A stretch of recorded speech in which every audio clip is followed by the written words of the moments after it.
Welcome back as we're about to see the fight for the grand finals between Tlid against Fnatic Onyx Philippines. Lepel, Yes. before the match starts, I want to solo kill you. You want on to solo kill this me? Oh, watashi wa ready desu.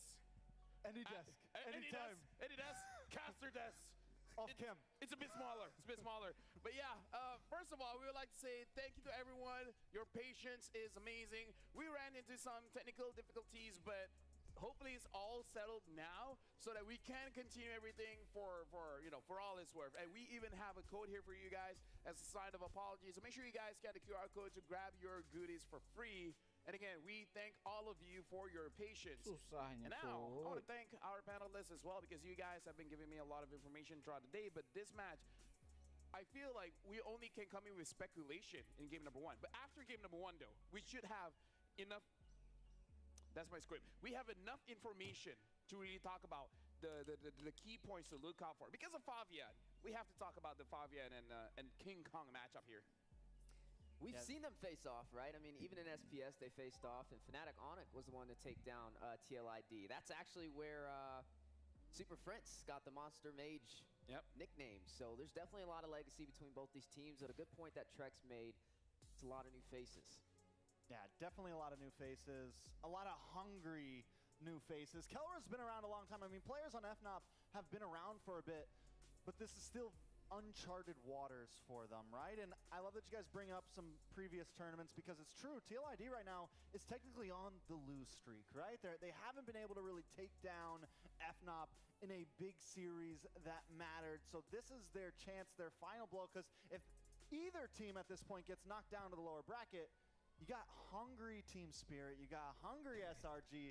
They're going to be coming off of a win, coming off of momentum, ready to take you out. And now, honestly, you guys can give a lot of stories as well, but I kind of want to hear, I want to hear directly from the players themselves. So let's go backstage with both Rose and Eterna, where they're with the players. So let's see what's on their mind. Thank you very much to our panel. Hey guys, it's Rose, and right now I'm with King Kong over at the Fnatic Onyx player booth. Whoa, whoa, whoa, whoa, whoa, what are you doing? Nothing. Nothing. Okay, now, King Kong. We know that just last week, or just a few days prior to this, Favian dropped a banger statement. King Kong, I want to solo kill you. What do you have to say to that? Favian, keep on trying hard. Oh, keep on trying hard? Do you think he's not trying hard enough? Never. Never. Okay, King Kong, how do you think this game is going to go? How do you think it's going to play out? Prediction mo. 3-2. 3-2 in favor of you or Favian? In favor of me. In favor of you. Do you have anything you want to say to Favian right now? Ayaw choba lagi. Ayaw choba lagi. All right, with that, thank you very much to King Kong. Let's show it to Eterna over at the Team Liquid Indonesia player booth.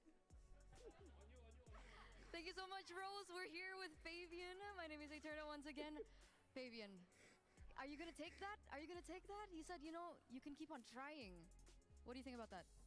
I don't agree, but it's same prediction, 3-2, because I want to show you guys the best exciting match. Best exciting match. Oh, he's laughing there on screen. What was that? What do you think about your previous statement, solo killing him? Do you think you're going to be able to do it for sure this time? Easy kill, solo kill, King Kong. All right, so your prediction was 3-2. And the thing is, about this current matchup, you guys are both considered Sigma junglers. Do you agree? Do you think you're Sigma? Yes, I'm Sigma.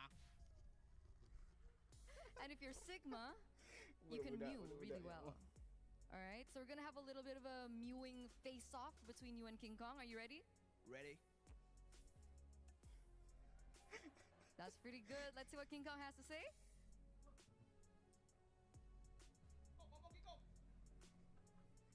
What do you think? What do you think about his mew? That's good. I like it. All right.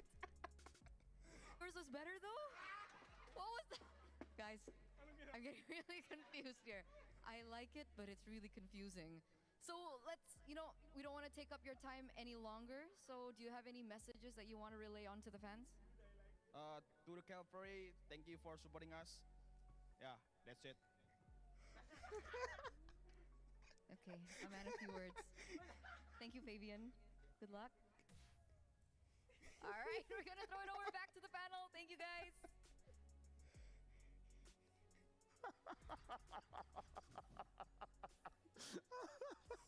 First of all, I don't know if King Kong's trying to be threatening or he was flirting. Cause like, try harder. You forgot the best part. And then Fabian was like, I agree. It just makes you raise the question, what is going on in the jungle? I don't know. Welcome to the jungle. They love each other, So I like that he's also like, to the Calvary. Thank you. That's it. he's straight to the point. Both junglers are straight to the point. They know their objective. And that's how you become a good jungler. Knowing your objective. I agree. 3-2. Knowing your enemy. Just trying King Kong. By the way, fun fact, close up on me again.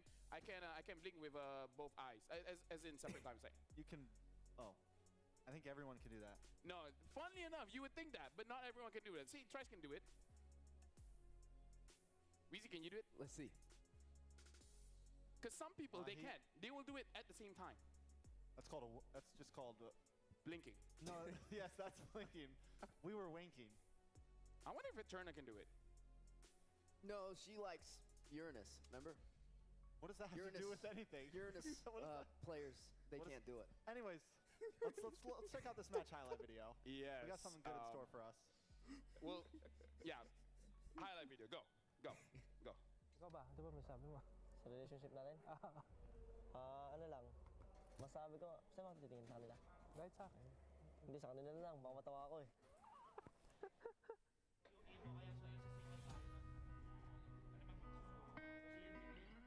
Kumbaga, yung naging relationship talaga namin ni Coach Tony, isa talaga siya sa dahilan kung bakit bago yung ugali ko before and kung paano ako ngayon siguro. Tapos yung ayun nga sa tiwala. My first impression about him is he's just a kid. I actually thought that he was nice, to be honest.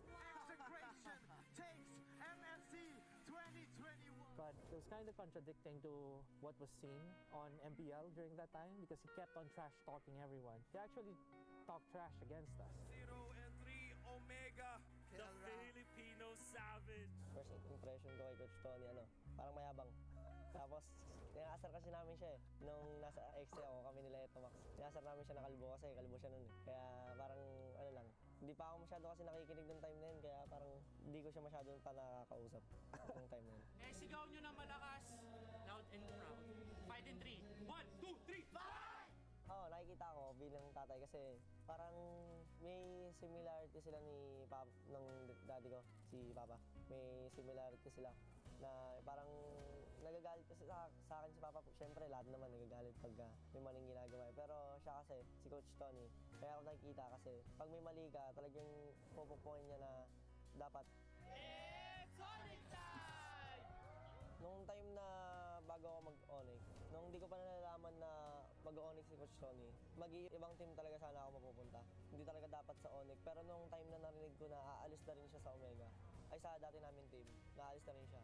Tapos nalaman ko na lilipat siya sa Onyx. Parang doon ako nakapag-decide na sabi ko, doon na lang ako lilipat sa Onyx. Kasi since andun din siya, kasi alam ko rin na sa sarili ko na siya yung coach na kailangan at parang maiintindihan kung paano ako. Ako yung para sa akin, yung champion, yung sa mga tao, hindi ko sila masyado iniisip eh. Parang kung may mapatunayan mo lang sa tao, okay na yun. Pero mas gusto ko may mapatunayan sa sarili ko eh. And sa team namin.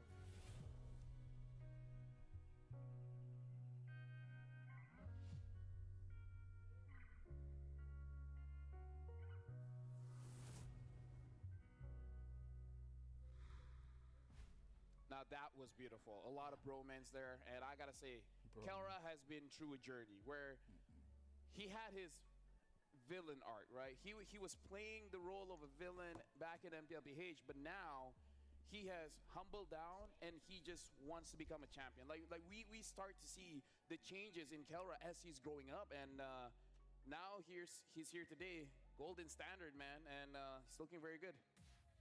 It's you know, there's so many great storylines. It's like it's hard to just want any one team to win. Every time I see the next video, every time I hear the next thing, it's like, oh, now I'm cheering for this team. Yeah.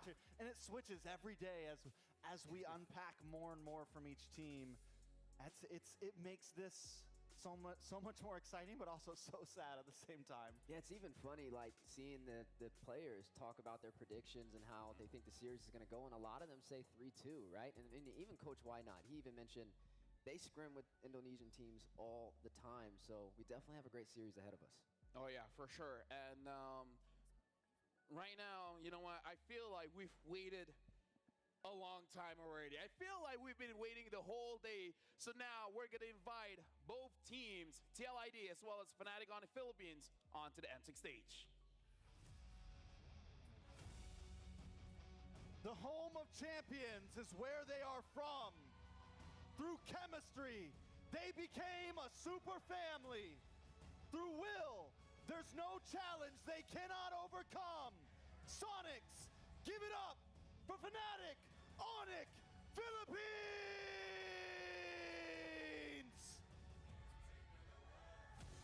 Standing in their way are the young stallions charging at full speed. They are out for vengeance, and their only option is to succeed. Let's go, Team Liquid Indonesia!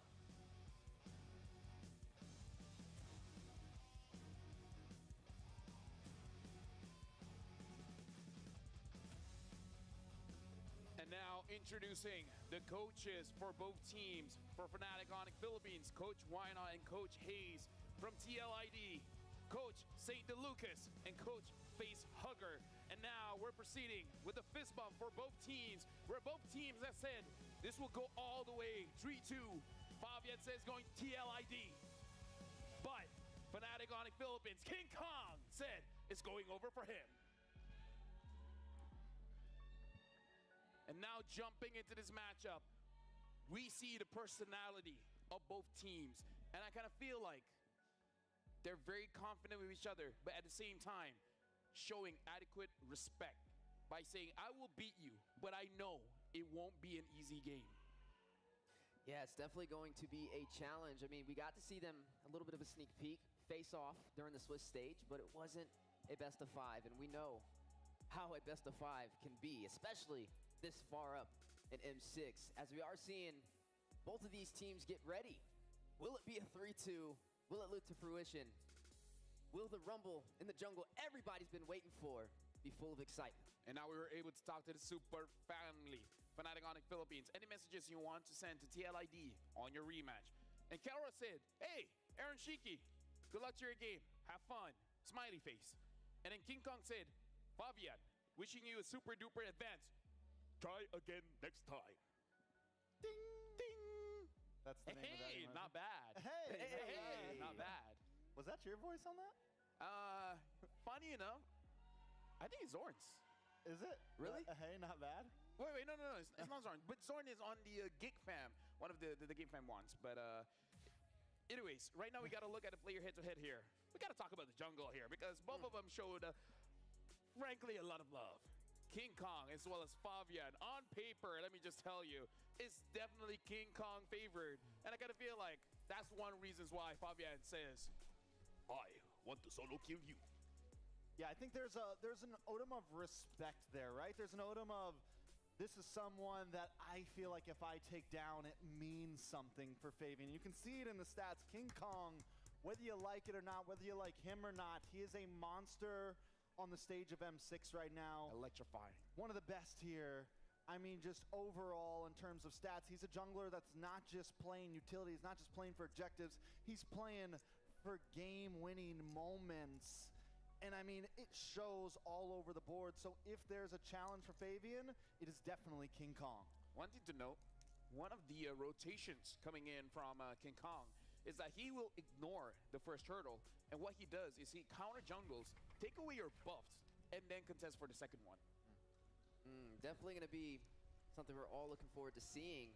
Fabian, on the other side, though, I mean, he still goes the typical route. The Joy sometimes does sneak up in there. We've seen him run the Fredrin before as well, whereas, yeah, I do agree, King Kong can definitely go for more of the flashier route. But now getting into the nitty-gritty, jumping into game number 1 of our final series for the day.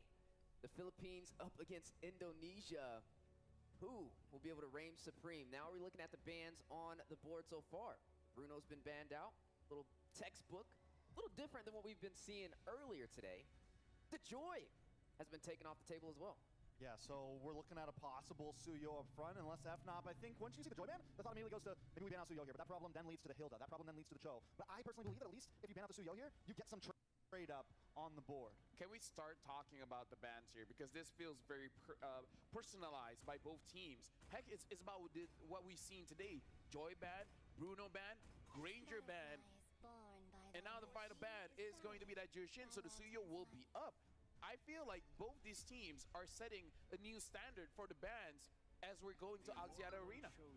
And I think this is a situation where we see the blue yo, and it does come out for the side of Team Liquid ID, and now Hilda, Hylos, maybe just right up front. Hilda, Granger right up front. Granger ban. Oh, yeah, Granger. So this is what I'm really looking out for. What's the next best thing? Because we talk about Bruno and Granger. What does Killera have? I mean, like, we've seen the Layla, but I doubt he's going to come up here. Well, he used it for the Bruno. I think what looks good is, like, you know, we have the Wan that's been a big fallback for a lot of teams. They pick up the Eve and the Cho, which overall we get a solid mid. We have some flexibility. We have possibilities. And now, with that Cho, that provides a lot of backline potential and dive from the side of Fnop. And in response back, though, we are going to be seeing this Hilda picked up for the side of TLID. A good hero alongside the Mathilda to be able to disrupt that RWM. That's a scary upfront draft. That's a tanky lineup. That is, and then you have the Suyo who's backing it up with damage. At this point, you have so much freedom to put whatever you want in the gold lane, right? You have so much mobility. You have the escape possibilities. You could pick up something like a Moskov and feel comfortable. You could pick up something like an Airthil and feel comfortable. So Fnop has to kind of think about how they're going to approach this. Do you go for jungle here, or do you prio maybe gold lane and then start banning into gold? I wonder as well, Phobius is open, and Phobius always gets banned out, but it looks like they want to pick up that Alpha. So Alpha is good against the combat TLID has, but that Matilda can disrupt what the Alpha wants to do. Yeah, the Matilda, definitely something you don't want to take lightly. It's going to provide a lot of sustainability on the side of TLID. And now, as we are jumping into the second phase for these bans, we have yet to see a gold laner from both sides, and there's a lot of bans so far for the heavy hitters, right? The Bruno's gone alongside the Granger, and so now, what are we going to be seeing into the hands of Kelra? What is he going to be running? Is it going to be something into the realm of the Moskov, maybe the Beatrix to sneak up in here? There goes one of the additional gold laners taken off the board, Harith from Fnop. All right, so gold laners getting banned out from the side of Fnop.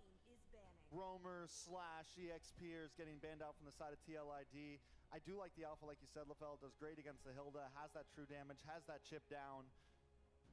No gold laner for either side. We're going to be digging deep. We know that Kelra has the ability to pick just about anything and do good. My question is Aaron Shiki in that same boat?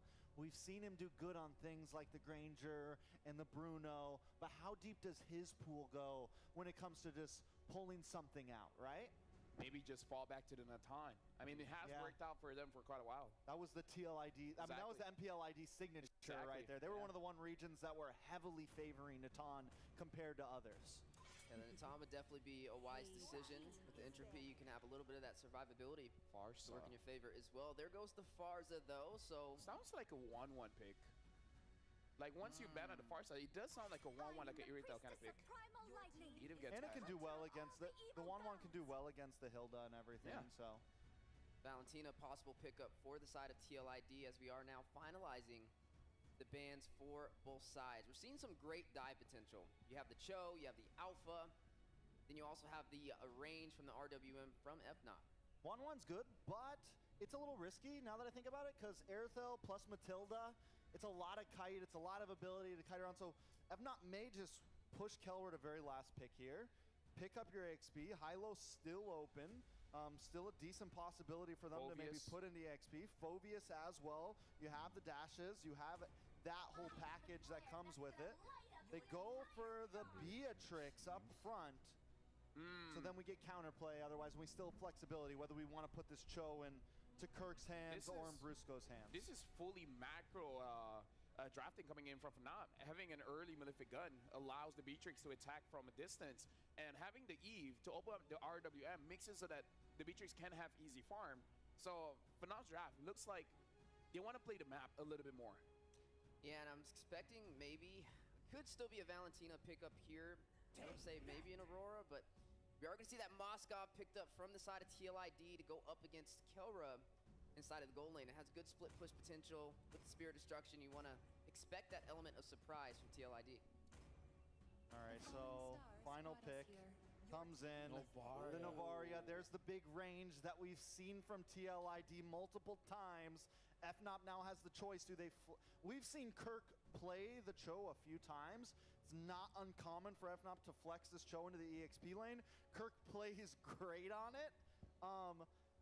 So I'm wondering if that's what we're going to see here. Do they still pick up something for roam position? Plenty of choices. Do they just keep it bulky and pick up the Phobius and the Hylos, you know? Against the Novaria, yeah, like it looks like they're picking up a CC.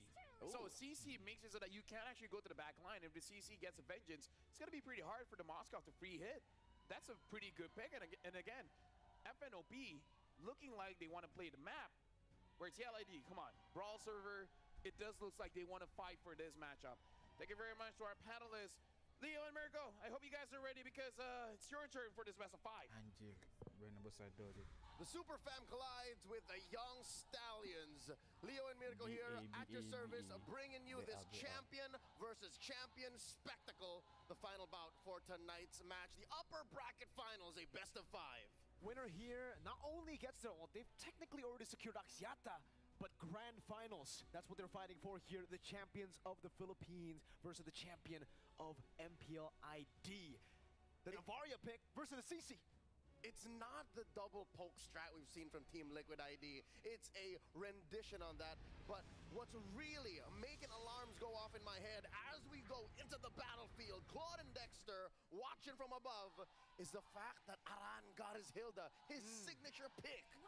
I think usually, Hilda on Aran, Aran on Hilda, whatever you want to try to, phrase it as, it's great. But you see the alpha and then it becomes a bit staggering. It becomes a bit more questionable, I would say. In the mid lane too, though, you can definitely see that Widdy and... Wait, yeah, they're actually rotating. They're lane swapping. Novaria sent up top, and it's Aran who goes into the mid lane. So they're finding more ways to put in the pressure early with the Hilda. Very interesting approach to the early game by Team Liquid ID. Folks, quick reminder that the M6 Pass is available from the 18th of November to the 29th of December. You can grab Claude's M6 exclusive skin, Challenger Spark, his Prime skin, Cosmic Blaze, the exclusive Claude figurine, Claude ticket statue, and a whole lot more await you to unlock action in mid. Revitalize Alpha. Oh, they're actually not going to go for the commitment onto it. King Kong will go for the full clear up top, rotating over to the purple buff. And it does seem like TLID want to contest this. That's the purple, still standing. Fabian in the thick of it. Spear of Alpha is ready for King Kong. Decides to go for it. Two members get caught by the beast. King Kong already online. That goes to your solo kill. Not yet happening. Not yet. As promised by Flava Fave, as Fnatic Onyx goes up 1,000 gold. All right, given the early action, this is our chance to check out the emblems. Oh, wait, he has to get underneath. Taken down. That was just Prince and King Kong. 3 kills early for King Kong on the Alpha. Leo, we don't see a lot of Alphas here in the knockout stages. Not as much as a Suyo, not as much as a Joy. But I think it's very easy to forget how massive a snowball can be from a 3-0 Alpha. That's right. For the past, 6 months, Alpha has been on top of the metagame, and now underneath this RWM. Oh man, Faving gonna be caught by Busco. King Kong finds retribution. Aran can't go anywhere. Super Friends picks him up. It's 5-0 in the first 2 minutes. It's a 2,500 gold lead. Nowhere Taran for that stray Hilda in too deep. And now, oh dear Lord, Fnatic Onyx taking away that purple buff, and Fabian can only fight for his orange. They tried to gamble it all in the early game, and clearly now, I guess we could say it was not the right call. Fnatic Onic Philippines were just too sharp. King Kong getting the retribution to get him to level 4. That was the nail in the coffin for that invade. Aaron, Spear of Misery trying to farm up. Good poke from Kelra. Good cover from Witty. But still, 3,000 gold lead in the 3rd minute is a ridiculous stat. That's no bueno. But one thing the Team Liquid ID can hold on to is the fact that Aaron is still here, at least for now, untouched. Gold lane seems to be their safe haven because, as you saw earlier, Prince and King Kong cross in straight underneath tier 2 in the top lane. In mid, best believe you're forced to rotate because of how deep and how long the range is on the Eve. Is that a good matchup? The even. Oh, wait, we'll talk about it after. Kirk lets off. Is it just me, or is Prince outranging the Novaria at least early on? Like, it's safer to throw out those Void Crystals. I think it's a 2-level diff right now that's playing a big factor into the range, right? Because once you shoot out the Astral Sphere, that's it. Super Prince can constantly just spam out. So if you lose out this hard in the early game, laning's over for Novaria. That's why maybe they try to go for the lane swap up top, but against the CC, I don't know, man. Kirk can just sustain all the way back up every time you shoot him down. Here's one thing that Witty the Wise can do to lead his team to a better position going into the post-laning phase. Make sure that he's there to help with the quick lane swaps. Yep. The guiding winds on Fabian here helps catch up on the what now? Oh my god, 2-level XP lead. Yikes. I think Team Liquid is making the right call here, at least just not contesting at all. But what does this mean? It's already a 4,000 gold lead here, Leo.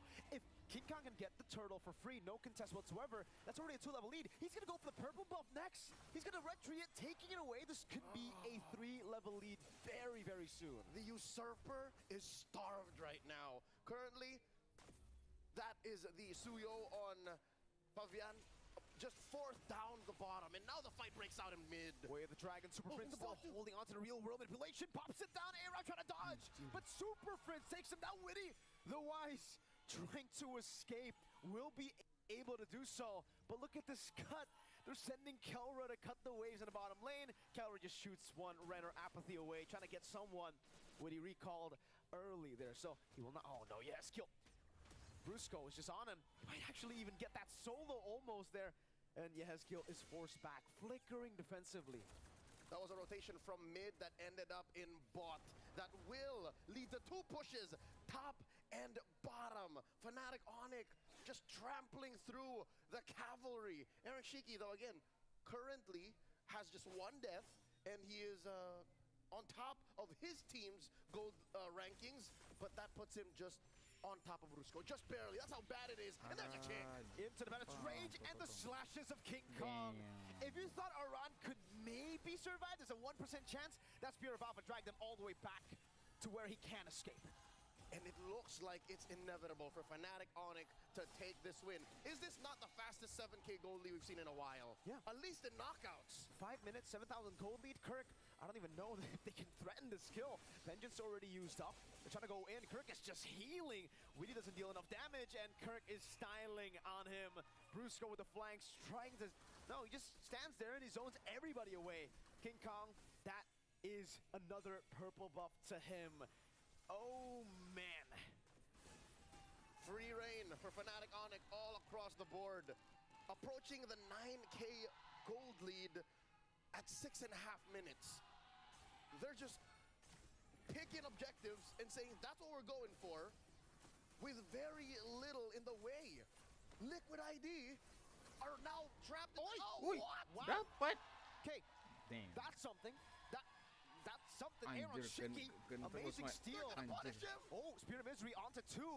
Aaron is the glimmer of hope that TLID have left. They gotta capitalize on Aaron Shiki at this point. An amazing steal from him from out of nowhere. Even Fnop weren't expecting that. The fact that it went through King Kong's retry, it went through all of those basic attacks, one would say it was a lucky shot, right? But Team Liquid ID will take anything and everything they can to try and make it to a solid mid game because, what? After this mid, oh, there's a kid, finds one. But it's rage coming down to Aran. Dismantled instantly. Kirk, curtain call to zone them away. There's a cannon minion still in the mid lane, and they will be able to deal with the tier 2.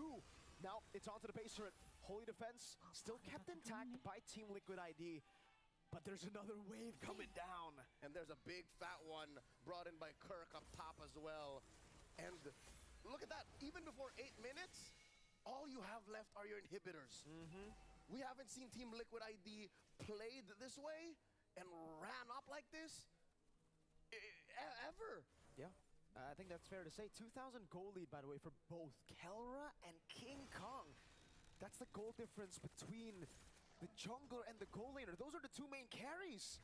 And you can see what items Kelra and King Kong have gone for. For King Kong, it's a bit more defensive. He knows that there are still a lot of threats from Team Liquid ID, so he goes for Queen's Wings on top of the War Axe.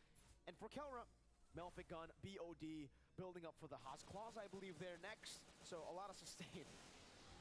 Fnatic Onic respecting Team Liquid ID's comeback potential, so they're still playing to the beat. As if Team Liquid ID could just always turn, they're building some level of defense for themselves conservatively, and that's what explains this 10K gold lead and Team Liquid's inability to cross that river. I mean, inability to even find a trade here. Aran gonna be caught. Don't weigh the dragon into its Kelra. King Kong and Prince were just a bonus there. Kelra could have gotten the kill solo with Brusco's kick. That's the amount of damage we're playing with now. Another attempt from Aaron Shiki. He got it once. The Lord will be a different story. Not this time. Brusco constantly finding these kicks, currently at 7 assists. He just missed 1 of the 9 kills in this game so far. He's been finding ways at the dragon without a flicker, man. Like, that's how early he got locked in. The Bruiser now threatening another one. Forcing back Team Liquid ID up top. That's Kirk forcing the Holy Shields to get popped. And he will be successful in that endeavor. Now back into the mid lane, Kelra sieging it with Renner. Slowly but surely, Witty still able to dodge away. Real world manipulation onto Aaron Shiki, forcing the Abyss. Walk out, Brusco! And that's one more Aran in the thick of it. Crossfire survives. Brusco down to 1/10 of his health. They do get into the base. Waves still crashing top and bot. Guiding Wind to escape. That's his second base turret falling in the bottom lane. Kelra will snipe it down, leaving the cannon minion to deal with that last shot. 14,000 gold lead for the Super family up against the Young Stallions. The Stallions are going wild. They don't know what to do. Nowhere to gallop. And it looks like they're going to keep up the pressure. King Kong forcing them back. Echoes thrown out. All but defensively. This is 14K ahead. Kirk walking up very aggressively. Abyss, wow. Renner's apathy from Kelra. Unable to connect. Brusco coming in with the Jikun Go. Jikun Do, and now it's the SOD. Another Spear of Misery landing onto King Kong. 3 base turrets though. That's 3 base turrets at Fnop. They're going to be fine with it. 15K gold lead almost at the 10th minute. Again, surgical and specific. Also very conservative. Nobody putting themselves in the way. Oh, Harmon, there's one! Purifying out of the Spear of Alpha, but Aran doesn't have the same luxury. He will just be slain. Another mini wave coming down in the bottom lane as a way the dragon to go for it, and they can just go for the base. 10 minutes, a 15,000 gold lead, and an egg. That was a 0-kill game for Liquid ID. The cleanest we've seen the Super Fam in the world stage. I am in disbelief. If you're in disbelief, what am I? You're a miracle. I'm in the thick of it. We're in the thick of it. Team Liquid have to figure something out, or else Fnatic Onic will just make a beeline straight for the Grand Finals. This is a best of 5, folks. Winner here goes to the Grand Finals, and I don't think any one of these teams want to go to the lower brackets. Look at the beast, locked in. Not a smirk, not a smile on his face. He knows what he has to do to go into Axiata, 1 series away from defending the Philippines' legacy. We'll just have to see what adjustments Liquid have to make here. They've got a few minutes for analysts to talk about game 1 here. LaFell, what you got? Dude, even just watching that game, I'm sweating. I'm breathing hard. Like, where do we even begin? That's hard, man. 10-0 and a 10-minute finish right under the 11-minute mark. Not wasting any opportunities. Fnatic Onic on a whole nother level. Yeah, that was something. That was something. Starting out is like, okay, you go for the buff it, and suddenly King Kong gets a double kill, and then after that, it's just like starts snowballing from there. You know, it was interesting too because, they send the Navaria up to the top side to the EXP instead. And then they try and invade the jungle of King Kong, and it leads to a double kill in his favor, and he still gets his buff on top of that. Yeah, that was, I'm not fully on board. We've seen that. We've seen it happen about 1 or 2 other times of the lane swap. Yeah. Early game, right? I am not completely on board of it. It is very risky, and we just saw why it's so risky, especially if you're doing it in a sense of not just trying to get like an early level 4 on your mage before turtle, but trying to invade with it. It just went downhill from there. You gave a double kill to an alpha in the first minute. Yeah. I mean, 10-0. Here's the thing. I understand that you don't want to go up against the CC. There's quite a few EXP leaders like the Hylos that really doesn't want to go up against the CC early game, so you let your mage there. But yeah, aggression coming in from TLID. But here's the thing. Let's put this into perspective, right? It's a best of 5. Game number 1. Try out your crazy cheese strat. If it works, it works. And now TLID know that it doesn't work. So maybe go for, something a little bit more traditional. And here's the thing. I like TLD's draft when they have a long-range artillery mage like a Novaria, when they have the Granger. Not so much when their gold laner is a relatively medium-range kind of hero. And then we got to look at Brusco the Bruiser, right? Some amazing setups on this Cho, just getting it done with the G-Kundo. Majority of those plays were in his hands. I mean, there's only 10 kills on the board, and he had 8 of the assists. Yeah, I mean, overall, just a monster. I mean, Fnop in general, it's it's hard to even be like, yeah, look at their items, look at their emblems. They just went 10-0. The fact of the matter is they just stomped. And I don't exactly feel like, yes, the draft maybe could have been a little bit better for TLID, but also there was just that early game mistake, and the real glory goes to Fnop because they were just, the moment they got that double, they knew exactly what the win con was. We are going to bully.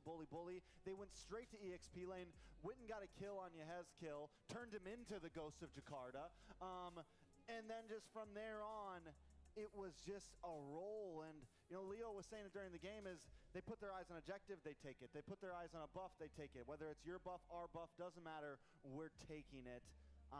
And Fnop knew exactly what they had to do. It was finish game quick and easy. Yeah, just the challenge, right? That one decision of just forcing Yehez's kill to the top side and having Aran try and invade with Witty to that buff. I mean, you're running on the Mathilda, right? And the first item you're going for is the Flask of Oasis. So when you already get taken down super early, you're not going to be the most defensive hero on the board to stop somebody like Brusco from these setups, to stop Fnop on their aggressive plays, especially when they have a major advantage like that. I feel like this is good because every once in a while, King Kong has to remind us he's not just good on those assassins. Give him a fighter and he show you what's up. Speaking of which, let's look at the MVP. And it's going to be the king of the jungle. It's going to be King Kong on that alpha. Starting things off, if you want to come into my jungle, excuse me, let me remind you where you're at. Yeah, definitely setting a tone and setting it strong. Fnatic Onyx takes game number 1 up against TLID. And again, this was a 10-minute game, right under the 11-minute mark. So it's really hard to look at the items. It's really hard to look at the emblems. You got to look at the gameplay. Well, I think there's one bit of respect that we have to give the King Kong. Even though a lot of times you're winning like that, you might just get flashy and be like, you know what? Forget defense. I'm just going to put a bod and a hunter strike and a war. And like, King Kong could have definitely just been like, yeah, let's just go all out this game. But he's still, the little bit of discipline's still there. It's like, no, we'll go for Queen's Wings. We'll still put on my defense. We'll still maybe start building up some magic defense. The just-in-case factor was always in the back of his head there, knowing what could happen. Here's the thing. I know what happens when you're 10-0. The moment someone dies, that guy's gonna get picked on. So it's like, okay, you know what? I want defense. I want to make sure if someone's gonna die, it's not gonna be me. And look at this. Oh, that was the moment. That was it. That was before 2 minutes as well, where, more damage in the jungle. 1K gold lead before first turtle. And then they go straight up to the XP, kill Yehez's kill, and from there it's just... I mean, here's the thing. The fact that you go inside the jungle below 2 minutes where you have... basically the enemy has more damage against you, that takes a lot of guts, I guess? Takes a lot of brains. Yeah, sure. Let's go with that. You know, and it's one thing to just send Iran, like just send your Hilda, but the risk of sending both of them, it was risky. And I think, you know, I still think there's a big I don't think that just like seals the best of 5 here.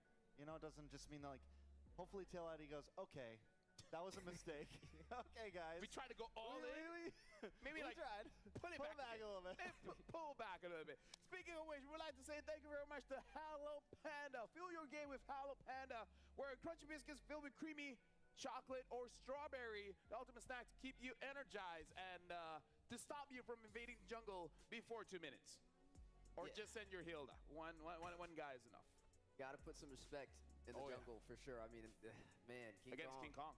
Yeah, against King Kong. That's a gamble he's willing to take any day, and not a gamble that I think TLID will do twice. It's funny because almost all the games we've been seeing have been like teams have been very respectful and slow pace and like, okay, we know what's on the line here. TLID's like, nah, fam, I'm gonna solo kill you in the jungle. Nah, fam. No, even after dying, he'd be like, oh. You know, so I have a beard, doesn't work as well, but you know what? You know we know what you mean. We know what you mean. Whew, what a game! Wow. 10 minutes. That's an open statement. That's the shortest game of the day so far. That's one of the shortest game M series right there. TLID is gonna try to never remember that. 10 minute 54, not the shortest one, because I think the shortest one is like 10 for something. 10-3-4 maybe. I don't know.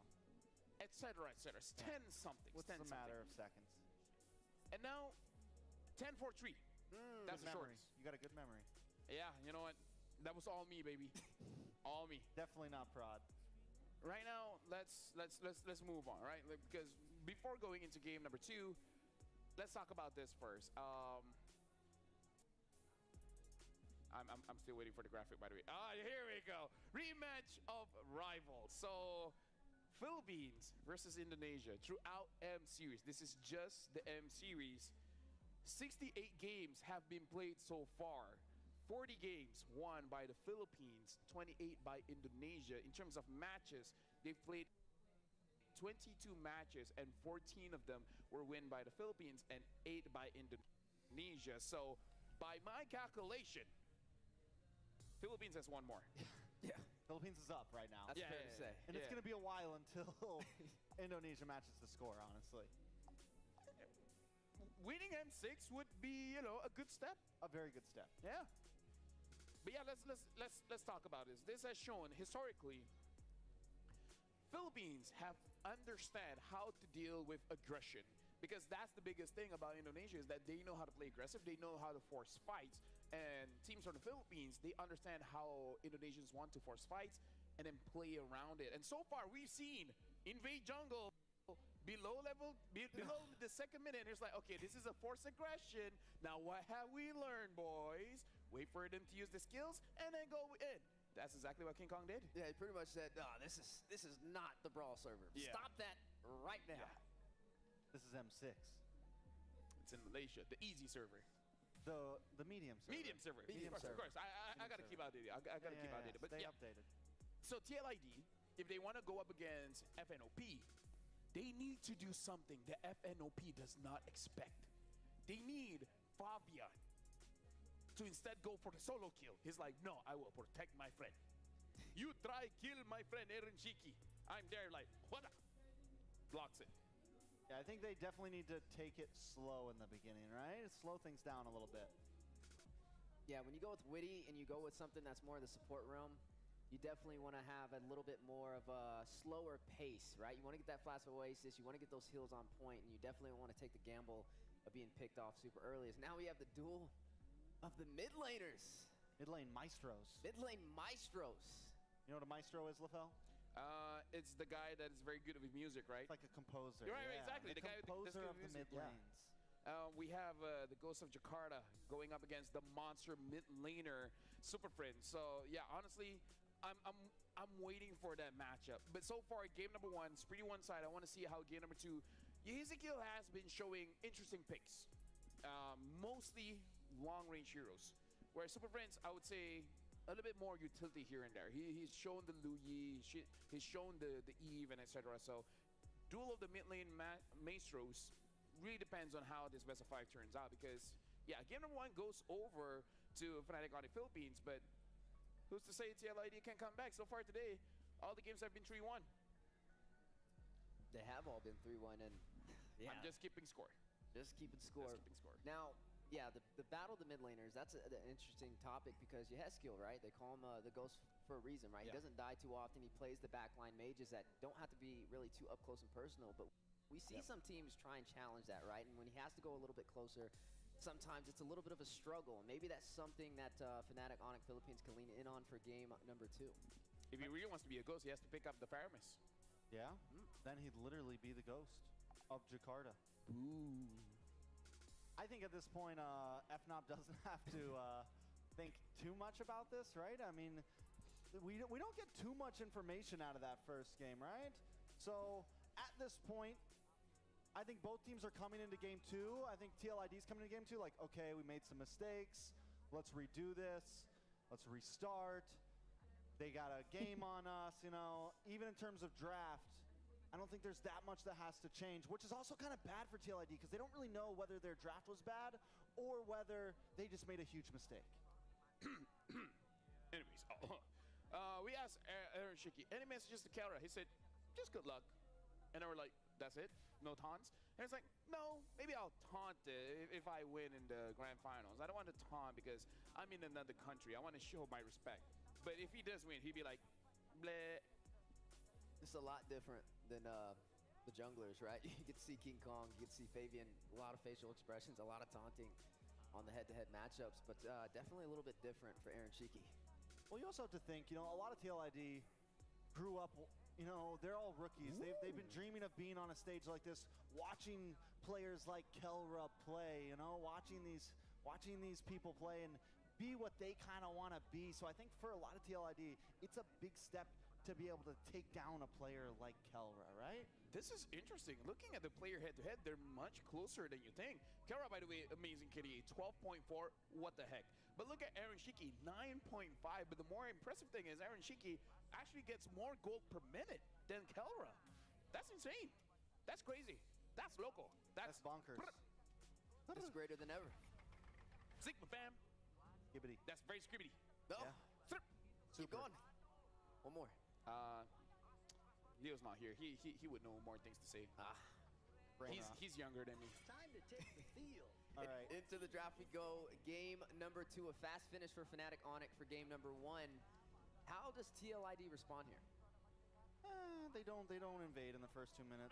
You know, for me that's about it. I don't think there is. Again, I like what LaFell said, where you could add a bit more poke. The marksman mage being on different lines maybe is an effect, but we didn't really even get to see that in effect, right? We didn't even really get to see the big problems, any big cracks in either draft, because it just snowballed out of control so fast. Yeah, we are seeing the glue taken off the board for the side of Fnatic Onyx, the Fanny as well. Now, jungler-wise, we got to see the Alpha on the side of Fnatic Onyx into the hands of King Kong. Normally we get to see him on something a little bit more aggressive like that Suyo or that Joy. Speaking of Joy, the beat of the Flash will not be beating today as it's banned out by TLID. So Granger ban? That would follow last matches, right? Yep. Taking out the Granger here. If they don't, Jushin will be open. I mean, I feel like if you're Fnop, yeah, you keep things exactly the same. You don't change much. You feel comfortable. There'd be no reason to, right? No, and it should be a Suyo for the taking for the side of TLID if they do want to go that route. And yeah, it's going to be an interesting one. The Mathilda, we saw, didn't really get to see a hot take on that from TLID in the last game, but it really was that one decision in the beginning that snowballed out of control. Fnop's the one to change things up. They just decide, you know, they're like, yeah, we're going to change things up. What are the chances of a first big Granger? What are the chances? Hi. No, here's the thing. I know what TLID's thinking. Let Fnop get Granger. You know what they will get? What? Ling. Okay. Last, Hey. I'm not on board. I'm not on board. Fabian, man. I'm not on board. Fabian's Ling. Something else. Something different. You thinking an Angie Ling? Yeah. No.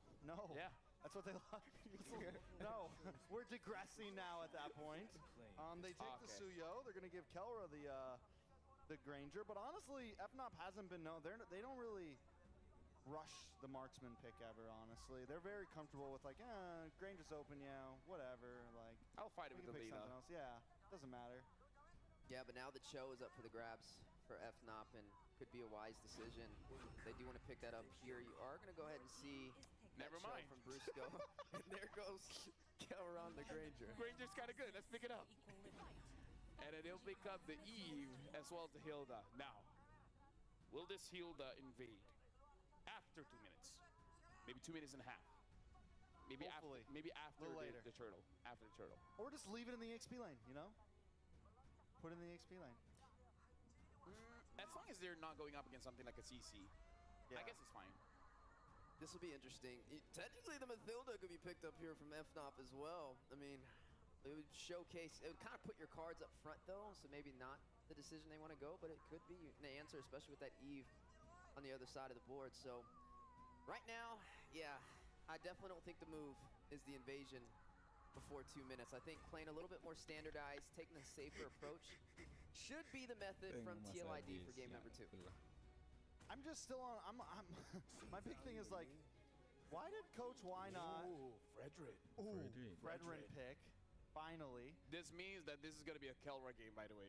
But why such a hard change on Fnop, right? Because why not? No, because Kelra wants 20 kills. Oh, think about that. I get it. Think about that. Why not? Because why not? Yeah. I asked their coach. Oh, you just got that. Why is he changing everything up?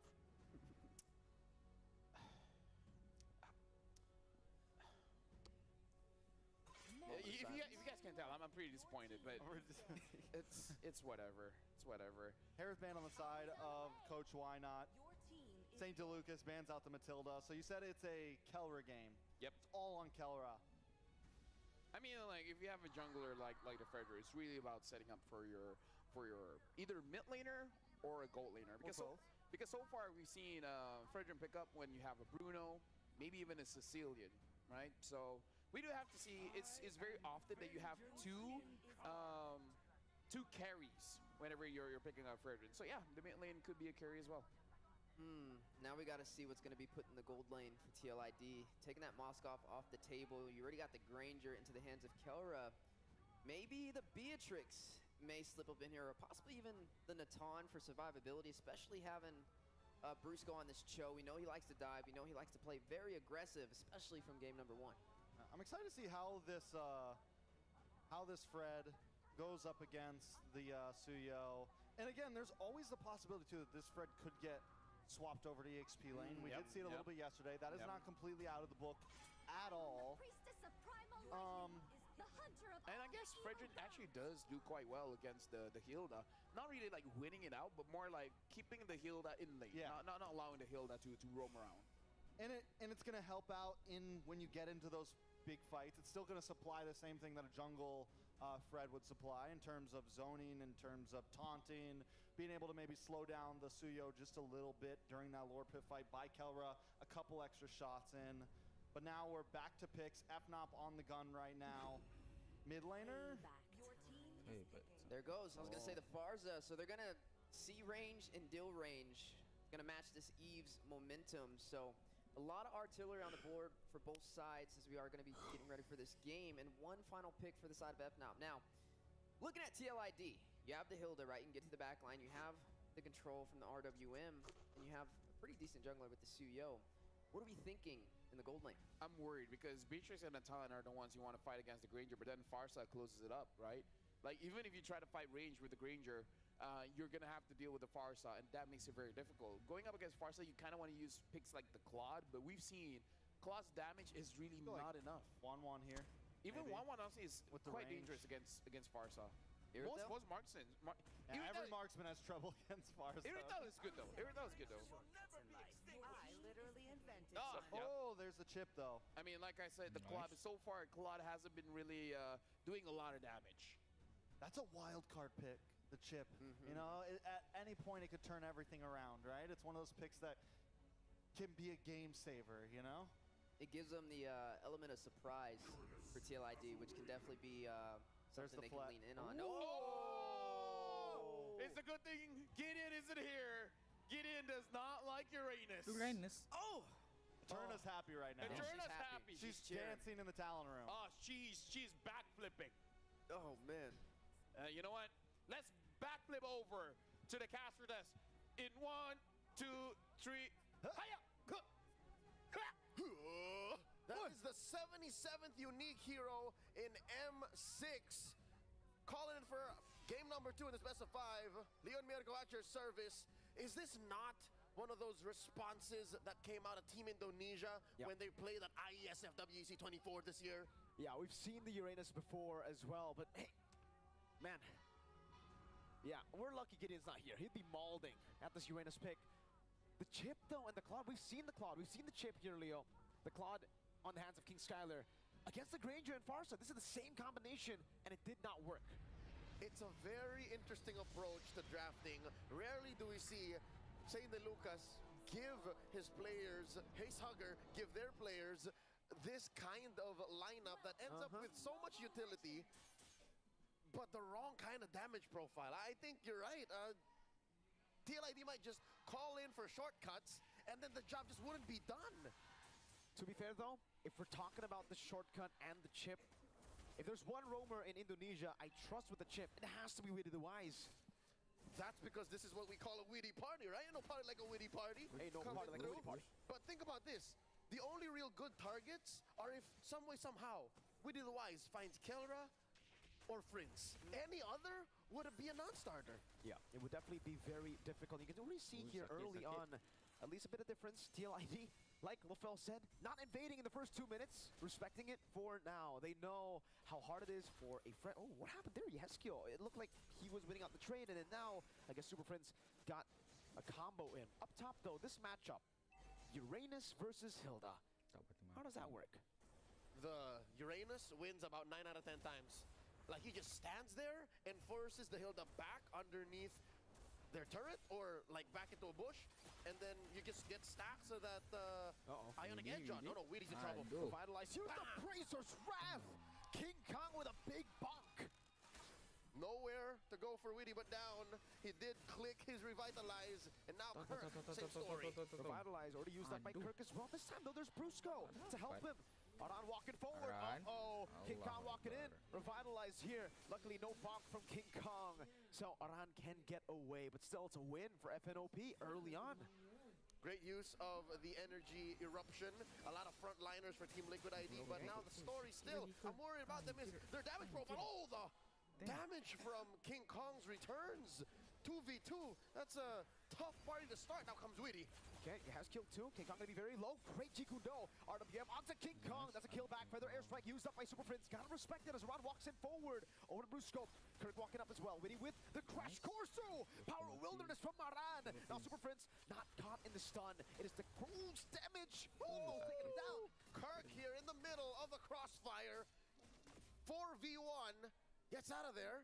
And I think this is just Liquid ID securing the turtle. Rough start, but eventually the cavalry does get chugging along. The Brawl server does what the Brawl server wants. It's brawling up in here. A lot of the early fights happening earlier. Getting a 1,000 gold lead, so already a different story.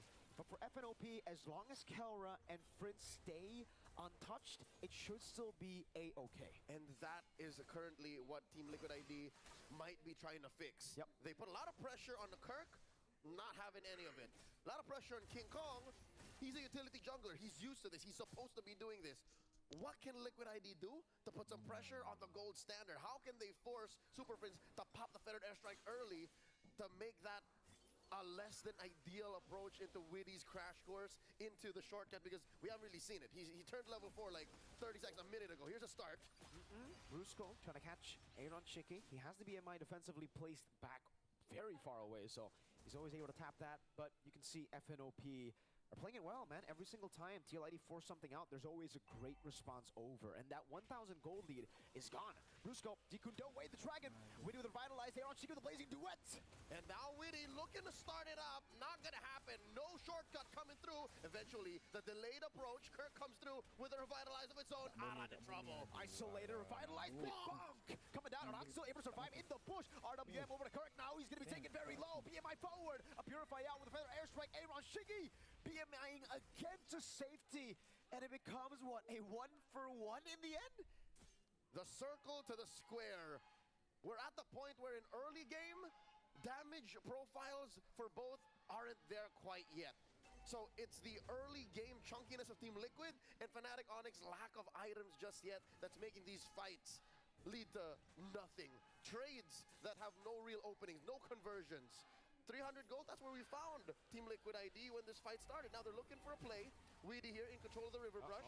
Way the Dragon, over. Burst out, feathered airstrike, no shortcut. He gets slain before he can even place it down. Wait, it's still on cooldown anyways. Fabian able to get the XP grab, 1 level ahead of King Kong. Man advantage for the Super Fam.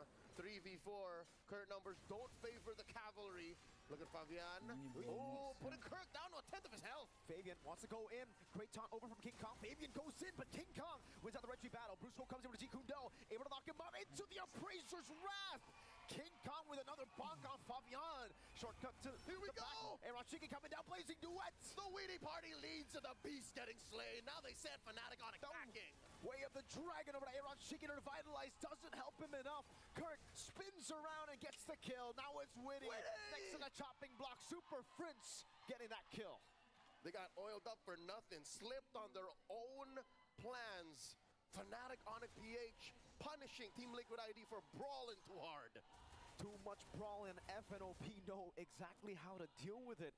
They can play the brawl game themselves, it seems. Kelra up top. That's an SP. That's a Sky Piercer for Kelra. That's a go signal for Fnatic Onyx to turn it up a notch. Just one gear. Maybe just one gear. They've had it with these fights not leading to much. They've had it with Aran running away. It starts here now, 6 minutes in. King Kong locking in the Thunderbelt. Something tells me that also is a clear sign from Fnatic Onyx that they want to go faster. They want to have King Kong not even just bonking dudes, just coming in, zoning, hit, and then keep going that way. And it'll make Aran think twice about just checking bushes like that. Definitely. You can again see for FNOP, it's all about suffocating TLID now, right? That they have the gold lead, they have King Kong where they want them. It kind of comes down to, again, Super Prince and Kelra. They already have so much gold. That's a Sky Piercer and a Hunter Strike for Kelra. Cooldown boots too. So wants to get as many Rhapsodies. Actually, is it for the dash? Is it just for the dash? It has to be cooldown, For right? the dash and just even the Rhapsody. Yeah. So it's just full on procs from Kelra. What I'm impressed with is Super Prince's choice of boots. It's penetration boots. Yeah. So that means these early fights, they're going to favor those to push forward their advantage. Look at this, Aaron Shiki, outranged. Glass cannon for Super Prince, but oh, bottom lane. Whoa, Kelra gets picked off. A great shortcut from the mid lane, from up top, and now they go back in. They're gonna try to go for the turtle. King Kong's already on it. Witty wants to go for the crash course, gets taunted up. King Kong still on it. The beast is outnumbered, circled in by 4 young stallions. Can he take this? Kirk is going on to Fabian. That's a severed soul. Fabian wins out the retreat battle. That's a blazing duet with a Purify out. Brusco still able to get the way to Dragon, but now it's Kirk isolated, dashing away. Fabian with the stun. And that is Flavor Fave cooking, taking down Kirk. A great brawl from Team Liquid ID from a pickoff. It started off by them going into the bottom lane, utilizing the macro advantage of the chip. It was a pickoff that we didn't see. We only saw the aftermath. So one could assume Kelra was blind to the crash course shortcut combo. The Witty Party he wasn't seeing, wasn't expecting, caught him off and led to that turtle going over to Team Liquid ID. Last turtle of the game. So this is a turtle advantage for Liquid ID. So far, so good. Brawling, paying off. Denying the Witty Party is just so difficult right now for Kelra, right? Every time you say no to it, but then he just comes crashing. You have to be able to what? That's why maybe he invested in these cooldown boots to be able to throw those Rhapsodies, check in, because I'll tell you now, Brusco can't check every bush. Prince can't just throw his skills at every bush. Yeah. So it's not as easy a go for Kelra here. He suffered his first death in the whole series and Liquid is 1,000 gold ahead. They push top lane, they push bottom lane. I think the players just keep going faster. Whoa. Go faster. 6.9k now on Aaron Shiki. So exactly. he's on top of the gold rankings here. Built his Trinity already. Really quick. 8 minutes and 40 seconds on the 3-item power spike. So he's been farming really well. He's obviously gotten 2 kills and 2 assists too. Fabian, Brusco goes in. Great real world manipulation. And nothing to call for because they zoned out the rest of Fnatic Onyx. Brusco down. Aaron Shiki with the blazing duet. Fabian gets the kill, the stun, and the soul sever. Now Aaron able to bait out King Kong for a bit, but TLID, they saw 2 members down, Lord up in 9, we're gonna go for it. Some cracks showing in Fnatic Onyx armor. The fact that they need to be in the right positions to be able to deal the right amount of damage was checked by Team Liquid ID, and now the map is turning blue, literally and figuratively, and the cavalry are galloping anywhere and everywhere they want. Look at how far off Witty is. And now the shortcut triggered in. Why walk? Scoring 1 for Flavor Fave. Great neutral objective take from the young Stallions here. 2.4k gold lead, 8-7. As we get to a point where Fnop now will have to defend up against the Siege. So let's start talking about the Siege. Range-wise, Aaron is definitely going to be struggling without the Melphic gun at least. He's already building towards the Melphic gun. That will definitely help him in the Sieges. But Yehezkiel has to be the main key for the Sieges, right? Yeah. And even Witty, there's no full initiation with the Hilda and the Chip. That's right. The Ghost and the Wise have been instrumental. They have been impactful to put Fnatic Onyx into a corner like this. The way Yehezkiel uses the RWM zones out the perfect kill box for Fnatic Onyx. Witty catches off guard those cores and forces things like this because they know that Witty could be anywhere. They actually saw Witty last in the bottom lane, and they actually set up a nice slow push down there. So Fnatic Onyx, they can't respond. They're going to let the bottom lane push in just with the minions. Kelra going to be sent down below to deal with it. Aran still in the bush screening and looking for Fnop. Knowing the positions, they send Fabian, the Usurper, into the mid lane. Flavor Fave getting tier 1 down. Now it's tier 2s on the board. Super Friends still up top to try to defend. Brusco, Jeet Kundo. Not used to go in. It's just a bit of a bait, a bit of a threat over. Yehezkiel losing a bit of HP. Melphic gun for Aaron. That'll definitely help in the Siege. 2 tier 2s already, and they're looking at the last one up top. Fnatic Onyx, very defensive positioning, very defensive maneuvers. Even Aran able to check him. These bushes are now lethal for Fnatic Onyx PH. Something tells me this next Lord might be their next attempt at regaining control of this game. 11.5 minutes, so when this Lord spawns, it will be enhanced. It's the kind of Lord that jumps. So if Fnatic Onyx can put themselves in a position where King Kong and Kirk can get into the face of Yehezkiel, get into the face of Aaron, then we're cooking. But right now, Liquid clearly in the lead, clearly in control.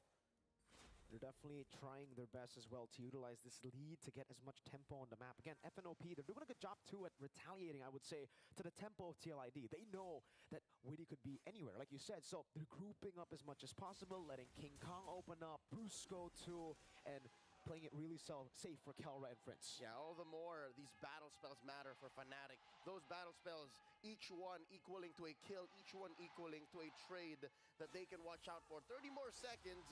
Super Prince using the Feathered Airstrike to check in, spots that River Brush. There's 2 in there at least. Aran and Fabian kicking out the Usurper.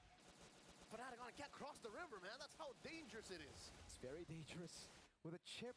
And by the way, this is revitalized chip, right? So again, the tankiness that you kind of lost with the nerfs, you get back with the revitalized a bit, not all of it, right? Sustain Aaron knows Bruce goes there, BMI's back, and Lord now won't be spawning in the game. This is the second Lord of the game, this time enhanced in the 12th minute. King Kong trying to get back control of the Lord, trying to reset it away from TLID, because TLID have some really good setup. It's a Filipino special, setting up for the dance.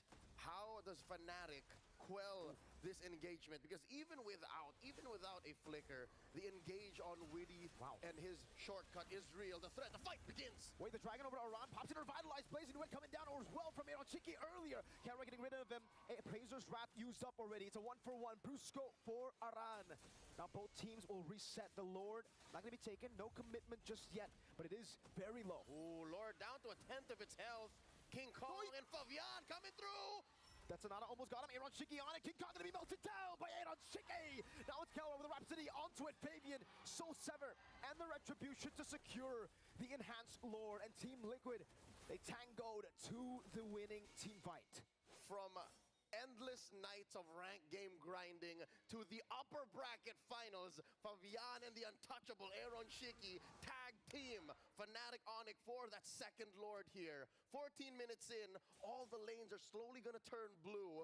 10 seconds from now, that evolved Lord will march on through the bottom lane. How does Fnatic Onyx defend here? It looks like Liquid are just the right amount of aggressive to force Fnatic Onyx to pop their ults, their battle spells early, but wait, now that I mention it, Fnatic didn't spend any. I think a part of them knew they weren't going to get that Lord. No, I think it's just back on cooldown here because Aran used it already as well in the fight, so they just had more Revitalizers. Both of them popped in to Revitalize. It's 2 against 1, technically for the Revitalize, so sustained battle. TLID have been able to take in the poke from Kelra, from Prince, utilize it to Revitalize to get out. Ooh, Kirk almost picked up by Mr. Fabian there. Luckily, no more members around to capitalize on that damage. But take a look at how TLID are managing the waves. They're actually going to slow push bottom lane, shoving all of it, and then they're going to have a 1.5 wave, I would say, in the bottom lane together with the next mid and top wave. Oh yeah, no doubt, Oy. no doubt. Bottom lane's going to get popped here. Aaron Shiki, great use of his kit, spacing through Fnatic Onyx. Lord's going to crash in, taking out that inhibitor. Okay, base turret number 1 taken down. Yehezkiel low, and you can see why he's playing it so safe right now. He knows it's very easy for Super Prince to poke him, to maybe even execute him if he stays in range of the Death Sonata and the Feather Airstrike. So he'll just come in very late. Kirk, Consecration used up. There we go. That's a Death Sonata over to Yehezkiel. Threading the needle, Kelra. And this might force TLID to go back. Meanwhile, Brusco scheming in the flanks. Looking for an angle. I guess he was just out there cutting. That's what happened in mid lane there. So Brusco doing a bit of work. He knows that it's not the time to fight. He knows that it's not in Fnatic Onyx's best interest to start fighting, because Yehezkiel is a menace. Look at this, 70,000 dealt in a 15-minute game. How do they find him? I'm looking at it now. Fnatic Onyx do not have the resources to just burst down a single Eve.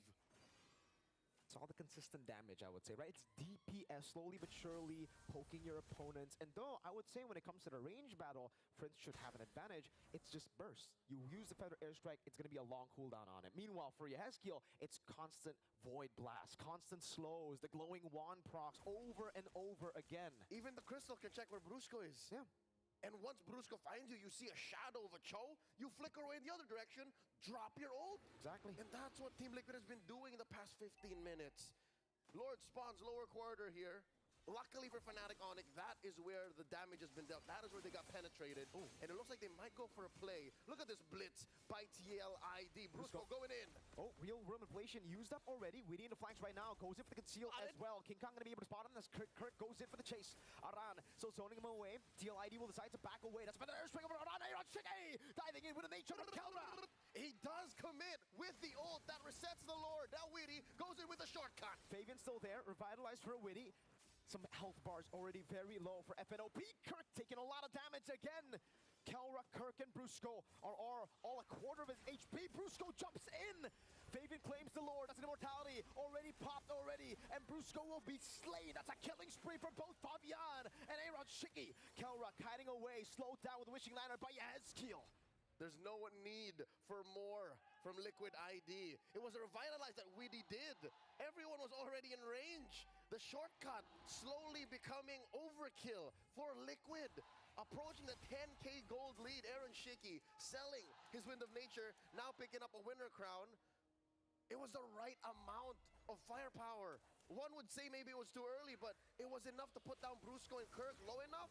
Now the Fnatic Onyx missing their front line. King Kong can't do this alone. Oh, look at the poke with the arrow, the shortcut coming down. Real manipulation in towards the stun. Blazing duet from Aaron Shiki. The base is wide open and they go for it right now. It is Team Liquid ID who gets the equalization 1-1 in a best of 5.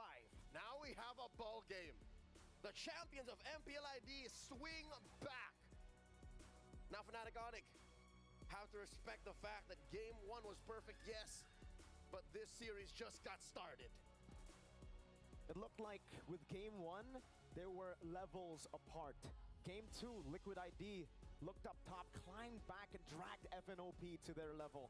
And now it's 1-1. They're both on equal footing. What is the lack of damage profile to the perfect approach? Let's talk about how they perfected that approach with their analysts. LaFell, what you got? Thank you very much. A lot to dive in for me, especially when it comes to the itemization for this game, because honestly, the draft coming in from TLID, the draft itself is impressive, but more about them understanding where their strengths really lie and playing around it. They know that they can win a lot of the early fights, so they force it. And I gotta say, it's quite a risk using that kind of strategy. But I feel like this time they picked their fights a little bit better compared to game number 1. Yeah, they didn't start before the 2-minute mark. Yeah. So, and I think that was the same kind of thing they were trying to bring in game 1, but it backfired. So it shows even more that they learned from their mistakes, but also we're not going to let that completely make us stop using this strategy of we want to force fights early on, we want to try to win early. So a few things that I want to point out here. First of all, I want to look at the Granger, where he sold his boots. But this is an interesting interaction when you're using cooldown. The thing about Granger's passive is that he changed 1% cooldown reduction into 2 physical. So he went for more damage going for cooldown boots so that he instantly has 20 physical attack to lane against Aaron Shiki. But the fact that Aaron Shiki is still able to survive is impressive. And the other item that I want to look at is the Ghost of Jakarta, Ezekiel. The second item went for that Wishing Lantern to fight against the Fredrin, because Fredrin's natural enemy is the Eve. Having that glowing one and Wishing Lantern make it so that King Kong can't really move in front, especially when one of King Kong's items, I believe the second item, was that guarded helmet. The more HP he has, the more damage that he takes from Ezekiel. Yeah, and Ezekiel, some great positioning with the RWM, just able to control majority of these objectives, and then also Witty on this chip to be able to have that element of surprise for those shortcuts was huge, right? We didn't get to see the same game for Brusco on the side of Fnop like we did in game number 1, where he was the opportunity creator. He was the setter. But this time, TLID was able to find a way, a crack through Fnatic Onic. Yeah, I mean, even Aaron Shiki, the Claude pick in the draft, normally we haven't been crazy about the Claude. Claude hasn't been doing too well, but it was a beautiful answer along with the Hezkill to these tanky frontliners where you're doing damage per health, right? You're doing chip damage based on health, and it works out perfectly. And even throwing in the, I think the pick on that, Kirk, picking up this Uranus, may have been a slight mishap when going against what you're seeing your enemies already having. You know what's great about Aaron Shiki picking up the Claude and then winning with it? Is the fact that he shows that he has range. It's not just burst heroes like the Bruno and the Granger. He can play this attack speed heroes, high mobility heroes, and I gotta say, Aaron Shiki is really showing up as one of the best gold laners here in M6. Yeah, he's definitely a force to be reckoned with, and yeah, like you said, a deep hero pool showcasing this Claude and really performing on it well. Look at the damage from Ezekiel. 90k on this Eve. Usually you see it for the utility, but this time, those bombs are raining heavy. I mean, just in general, this whole composition from TLID shows range, right? Because they don't have that burst damage, essentially, which means their fights have to be very drawn out. They need to layer their skills very well. They need to be ready to do turnarounds. They need to be ready to back off, re-engage, back off, re-engage. And they did that with ease almost, and we haven't really seen that side of them. It has normally been, I mean, many teams, it's been burst damage. It's been, we're trying to clean up fights quickly. And TLID took a lot of these fights with time. Even that last Lord fight, they were able to kind of back off a bit. Aaron Shiki goes for the big blazing duet and then comes back to Lord. And then as Kirk tries to re-engage, TLID does the turnaround, gets the Lord anyways, takes out Brusco. I mean, they did it all very cleanly with a lot of distance in each fight. And now it's time to look at our MVP, the untouchable Aaron Shiki, using that Claude. He goes in and out of fights, and he doesn't get punished for it because he knows his timings. And I gotta say, so far Claude hasn't been doing that a lot of damage, but Aaron Shiki is making that prime skin look good. Now you see me, now you don't, was the story for Aaron Shiki on this Claude. Just able to get in at a moment's notice with the blazing duet and able to go back to safety with little to no punish. from the side of Fnatic Onyx. Now, this is a statement, right? Team Liquid, they're letting the world know, hey, game number 1 was a mishap. It's not going to happen again. We're here to play ball. And now they found the equalizer. Yeah, I mean, and I think Aaron Shiki, do we think he is like him right now, you know? Do we think like the fact that he just pulled out the Claude, he's pulled a number over Kelra now, you know, like, and after this match, is it the decider on like, okay, Aaron Shiki is the new real rookie we're all keeping our eyes on, which I think we've already had our eyes on him, but does this kind of start to really cement that? I feel like this is the start of it, because laning against Kelra is one thing, but then he went up against the full force of Fnatic Onyx Philippines, and he's able to dish out the damage. We're gonna look at the highlights here, and look at how the fight goes. I like that Weedy used the shortcut to the back, and then the whole team just respond. Like, the communication that the TLAD has when it comes to the team fights makes it very scary. The fact that Ezekiel was able to get out of that kick as well, like, the mechanics on TLAD is spectacular. Yeah, it's like the hive mentality, right? Moving as a sound unit. Everybody as a collective ready to engage and disengage at a moment's notice. And it showcases through these neutral objective plays. You see that RWM drop down. You see the whole team of Team Liquid ready to fight it out, ready to get that retribution. And yeah, just gave Fnatic Onyx a really hard time on majority of these objectives. They didn't even take a single Lord from Team Liquid. They played around, they honestly played around those Lords perfectly, especially with the composition they had. Aaron Shiki constantly kind of moving back and forth, looking for the engage, getting back onto Lord to get life back, the whole 9 yards. Another thing to point out is, you know, the other night we were talking about whether Claude, how much will he benefit from the Malefic gun, and it does look like he picks it up. And I'm wondering, you know, we had a question wondering, does Dexter, when you stick him out, since it's a basic attack, does that have a longer range? You know, I never actually thought to look into that. I kind of feel like no. Because if Dexter has a longer range, then the Blazing Duet should have a longer range. Does it? Because it's basic attacks. Right? To all the whoever handles that stuff, you know, do some testing for us. Get back to me on it. You're about to I might some test brand new that. meta. Test it out later. We'll figure out. We'll come back next time and let you guys know. I'm gonna... Because it's a basic attack, and Malefic Gun interacts with basic attacks. You do the sponsor. 29 M6 support chests will be available for a limited time.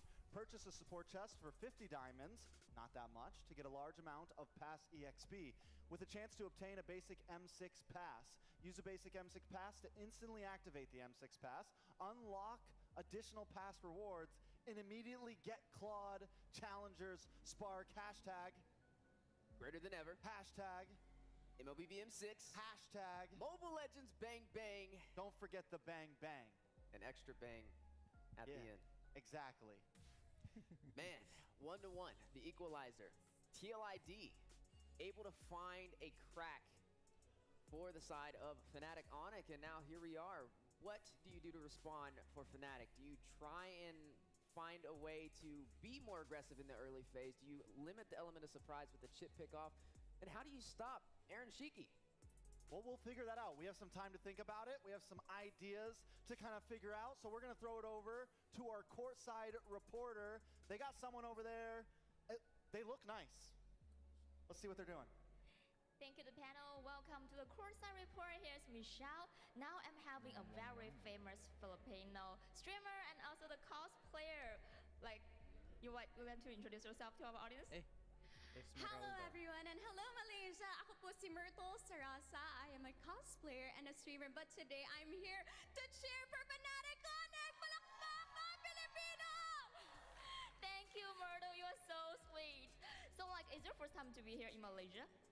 I actually have been here in Malaysia a couple of times. I really love eating nasi lemak, and we actually got the chance to be around here. But right now, I'm just very excited to be here to cheer for our team.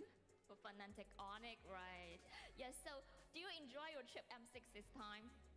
Yes, so the games have been pretty intense. Like, both teams are really showing their hearts as they play here on stage. And it's an intense match, but alam talaga namin ng mga Pilipino, magaling kami. Pilipinas lang malakas. So I know that Onyx is really gonna show their best here on stage. Sure, it's a good cheer up for our team. So let me guess, you were cosplaying like for Esmeralda, am I right? Yes, I am cosplaying Esmeralda's All-Star skin. So do you still remember how many heroes in MLBB you have cosplayed for? I have to be honest, I've cosplayed a lot. So, just recently I cosplayed 1-1. I actually got the chance to also cosplay together with King Kong. So he has a secret talent where he actually cosplays as well. We cosplayed together. I cosplayed 1-1, Alice. I also cosplayed Layla, and recently I also cosplayed Natalia. So it's been a lot of my favorite heroes. Okay, so talk about your partner King Kong. Do you think he's like genius for the cosplayer as a cosplayer? Yeah, I think he's born to cosplay as well. But he is not only a pro player, he can also be a cosplayer. And you can see it. He's been like doing a lot of the poses. I don't know where he got the tongue pose, but you know, it looks pretty cool. That's pretty cool of him. And I also know that like I have cosplay for the Kagura. I know it's not a very easy work. It's complicated about the costume, about the makeup. So which one should be the most challenging for you? I think the most challenging would be the recent Natalia collector skins. I cosplayed her Warrioress Paragon cosplay, and it was pretty difficult with all the parts and all the weapons. And honestly, cosplaying her was really challenging, but also fun. But also fun. So is there any other heroes in MLB you want to have a try? So every time I stream and every time I cosplay, people ask me to cosplay Balmond. I know it's like, even I can imagine it, but I was like thinking that if Onyx wins, I will cosplay Balmond. Oh, it's good. If Onyx wins today, I will cosplay Balmond. Diba, guys? Okay, they got your message.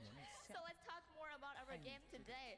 I saw your flag, and also you have just told us you're coming for the Fnatic Onyx. So any words to our players on the stage? Any message to our players? Para sa mga players natin dito ngayon, guys, you got this!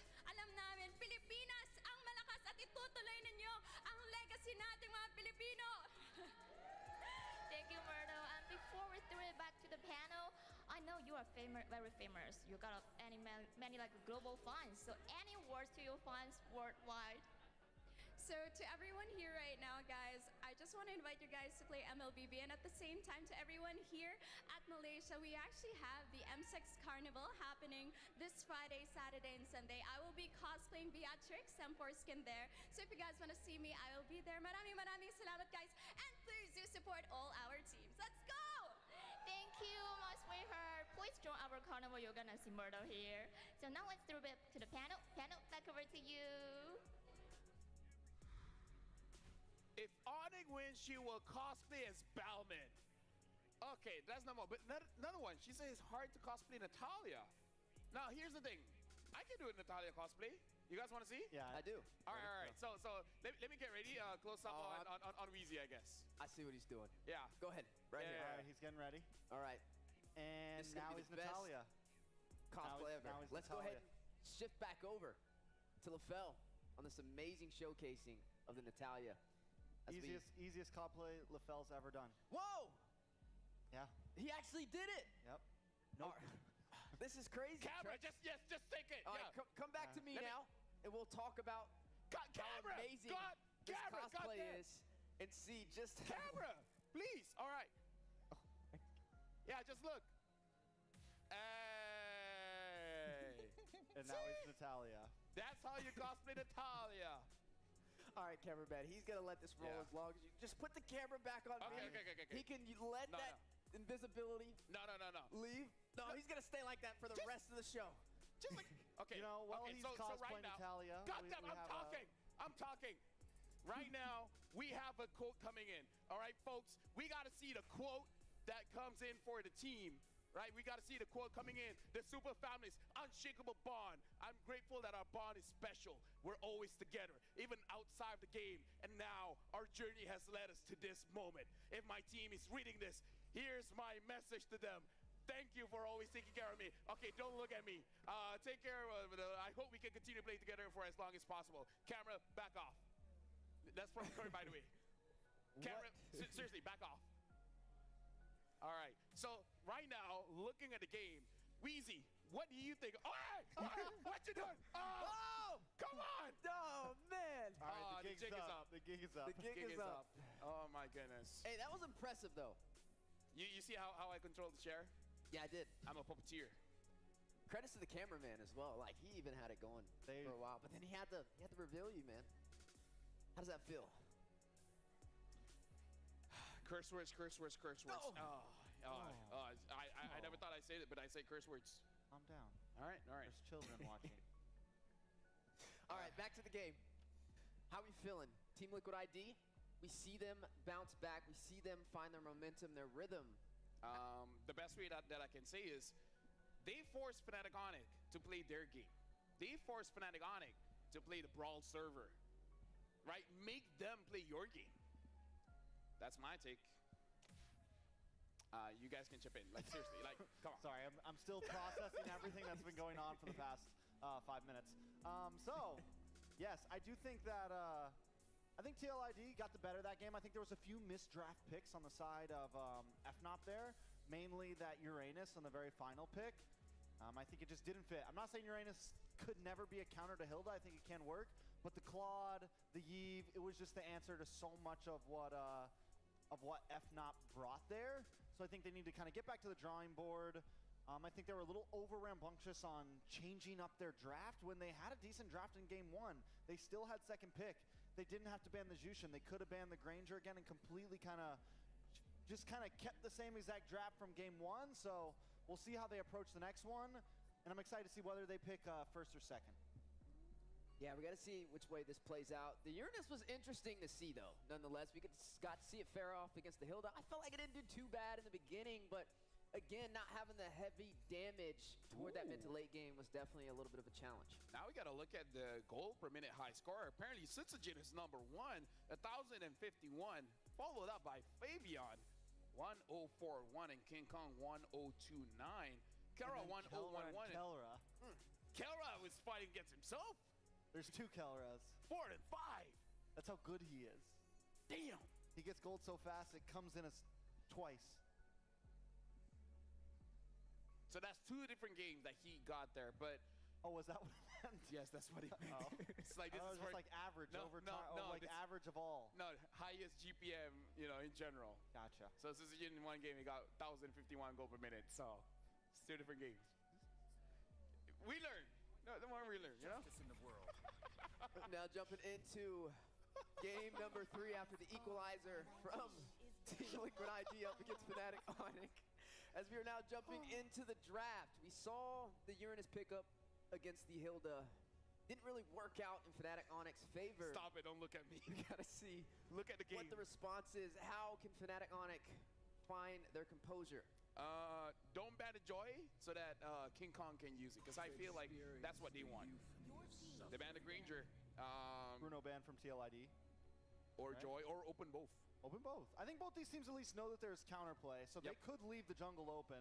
I think Bruno's a little bit scarier, especially with the Granger ban, because you lose one of the major counters to it. So I think once that Granger gets banned, you kind of just have to do it. You got to ban the Bruno.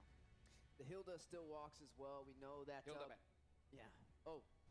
Was Hilda it banned? ban. Oh, it was banned. Okay, never mind. Okay. Hilda is gone. So that will be taken off the table. The Cho was banned as well. So yeah, a lot of the dive-centric heroes are getting kind of targeted from the side of Fnatic Onic against TLID. There goes the Mathilda as well. Now, we did get to see a chip. How do we feel about the chip from game number 2? Oh, they pick up the Bruno instead of the Joy. So usually King Kong just wants the Joy, but yeah. Kara picking out the Bruno. They first picked that Joy when they banned out the Fredrin against Falcon. Yes, I think at this point, they're okay with letting through. The Bruno's big. I'm wondering, TLID really thought about that last ban, and they were like, I'm wondering what they were. They're like, what do we risk here? What do we risk here?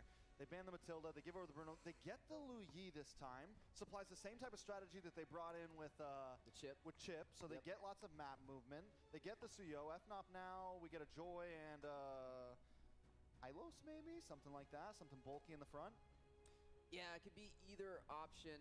Both can definitely work in their favor, but with this Lu Yi on the side of TLID, again, with that chip, they're going to have that element of surprise that caught Fnatic Onic off guard. So, yeah, I'm right there. I think the high-lows could be a decision, especially not having the Hilda, not having the Cho. I mean, you really only have the Gatot as well to really be able to get to the back. They are going to go ahead and pick up the beat of the Flash with this Joy, though, alongside some artillery with the long range from the Eve. Yeah, honestly, the Eve pick is going to be very good.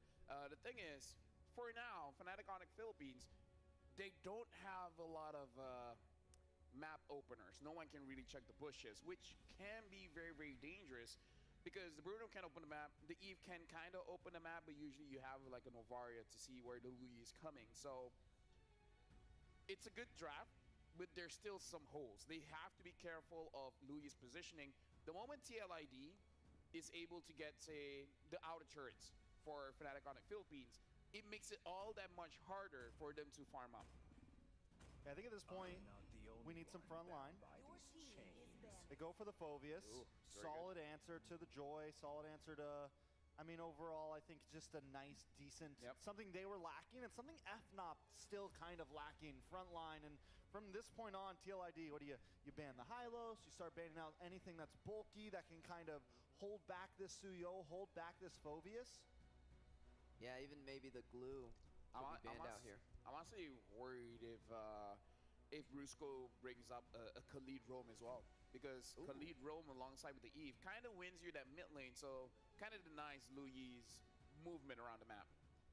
Brusco's known for that Tlid, so they might just ban it out. They go for the Edith instead, targeting down on a Kirk. Yeah. Right now, we got to look at Brusco as well. What is he going to go in for on the roam position? We know he likes to go for those setups. And they're the ones that ban out the Cho. Yeah, the Belleric could be an answer. And then it would be, you're saying for Fnatic Onic, right? Because if they pick up the Belleric, then technically you don't have to worry about the Joy having a hard counter. Yep, especially because we've seen time and time again, diversion into the Wrath of Dryad is like you're already surprised and then you're all rooted down. You can't move. Fair. So that's a pretty nasty combo as well. That has happened quite a few times in the Philippines. All right, so final bands coming in. TLID, they already focused on the Kirk. They take out the Gatot as well, so any little bit of frontliners. Hilo still open for Fnop if they want it with the chip gone. We still need a gold laner as well for TLID. I mean, what have we seen really? I mean, the Beatrix also still open. At least it has some range, right?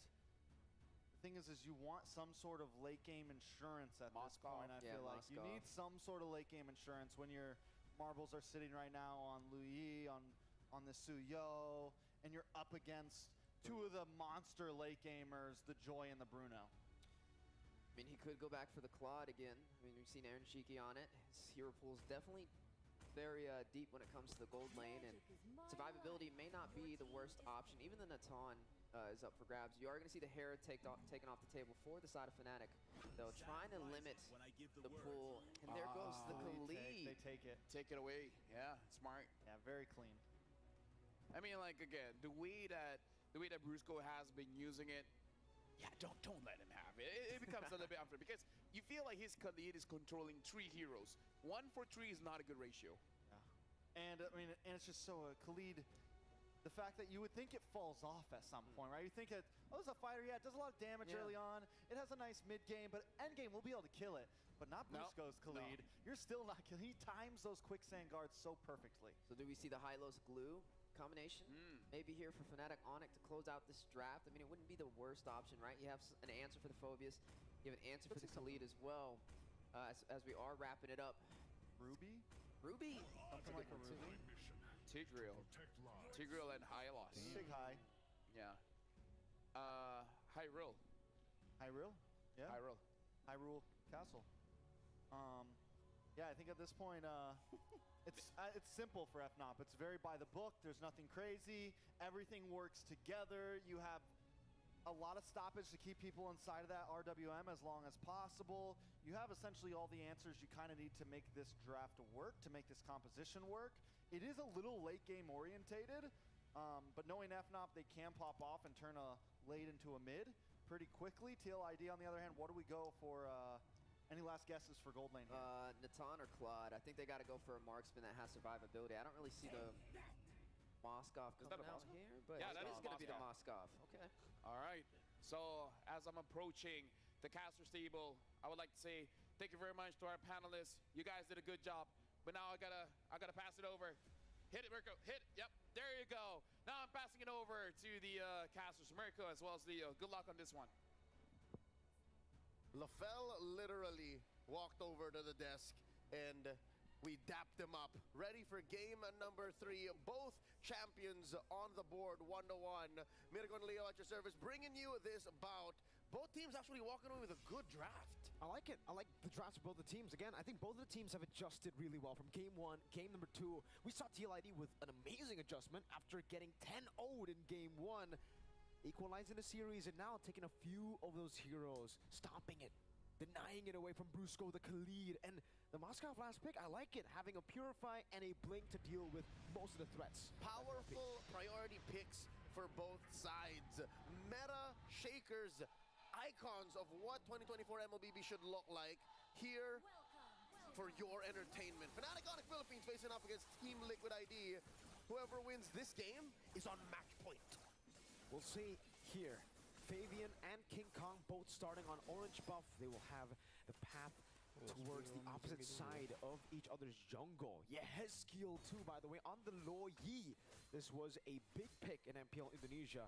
I think MPL Philippines as well was highly contested, but here we haven't actually seen that many Lo Yis in the knockouts. Because it often gets banned in the first phase when mages are up. In the second, now they're in trouble. Big fight. Whoa, almost Hezkiel almost staying alive. Good pick from Super Prince, but now it's King Kong trying to stop Witty from chasing Brusco down. One last slash and a shot from Fabian. The scimitar finds its target. Now Fabian down to a 10th of his health. King Kong dashing on out, retreat. The winner of that engagement, of course, Team Liquid ID 2 for 1. Wow.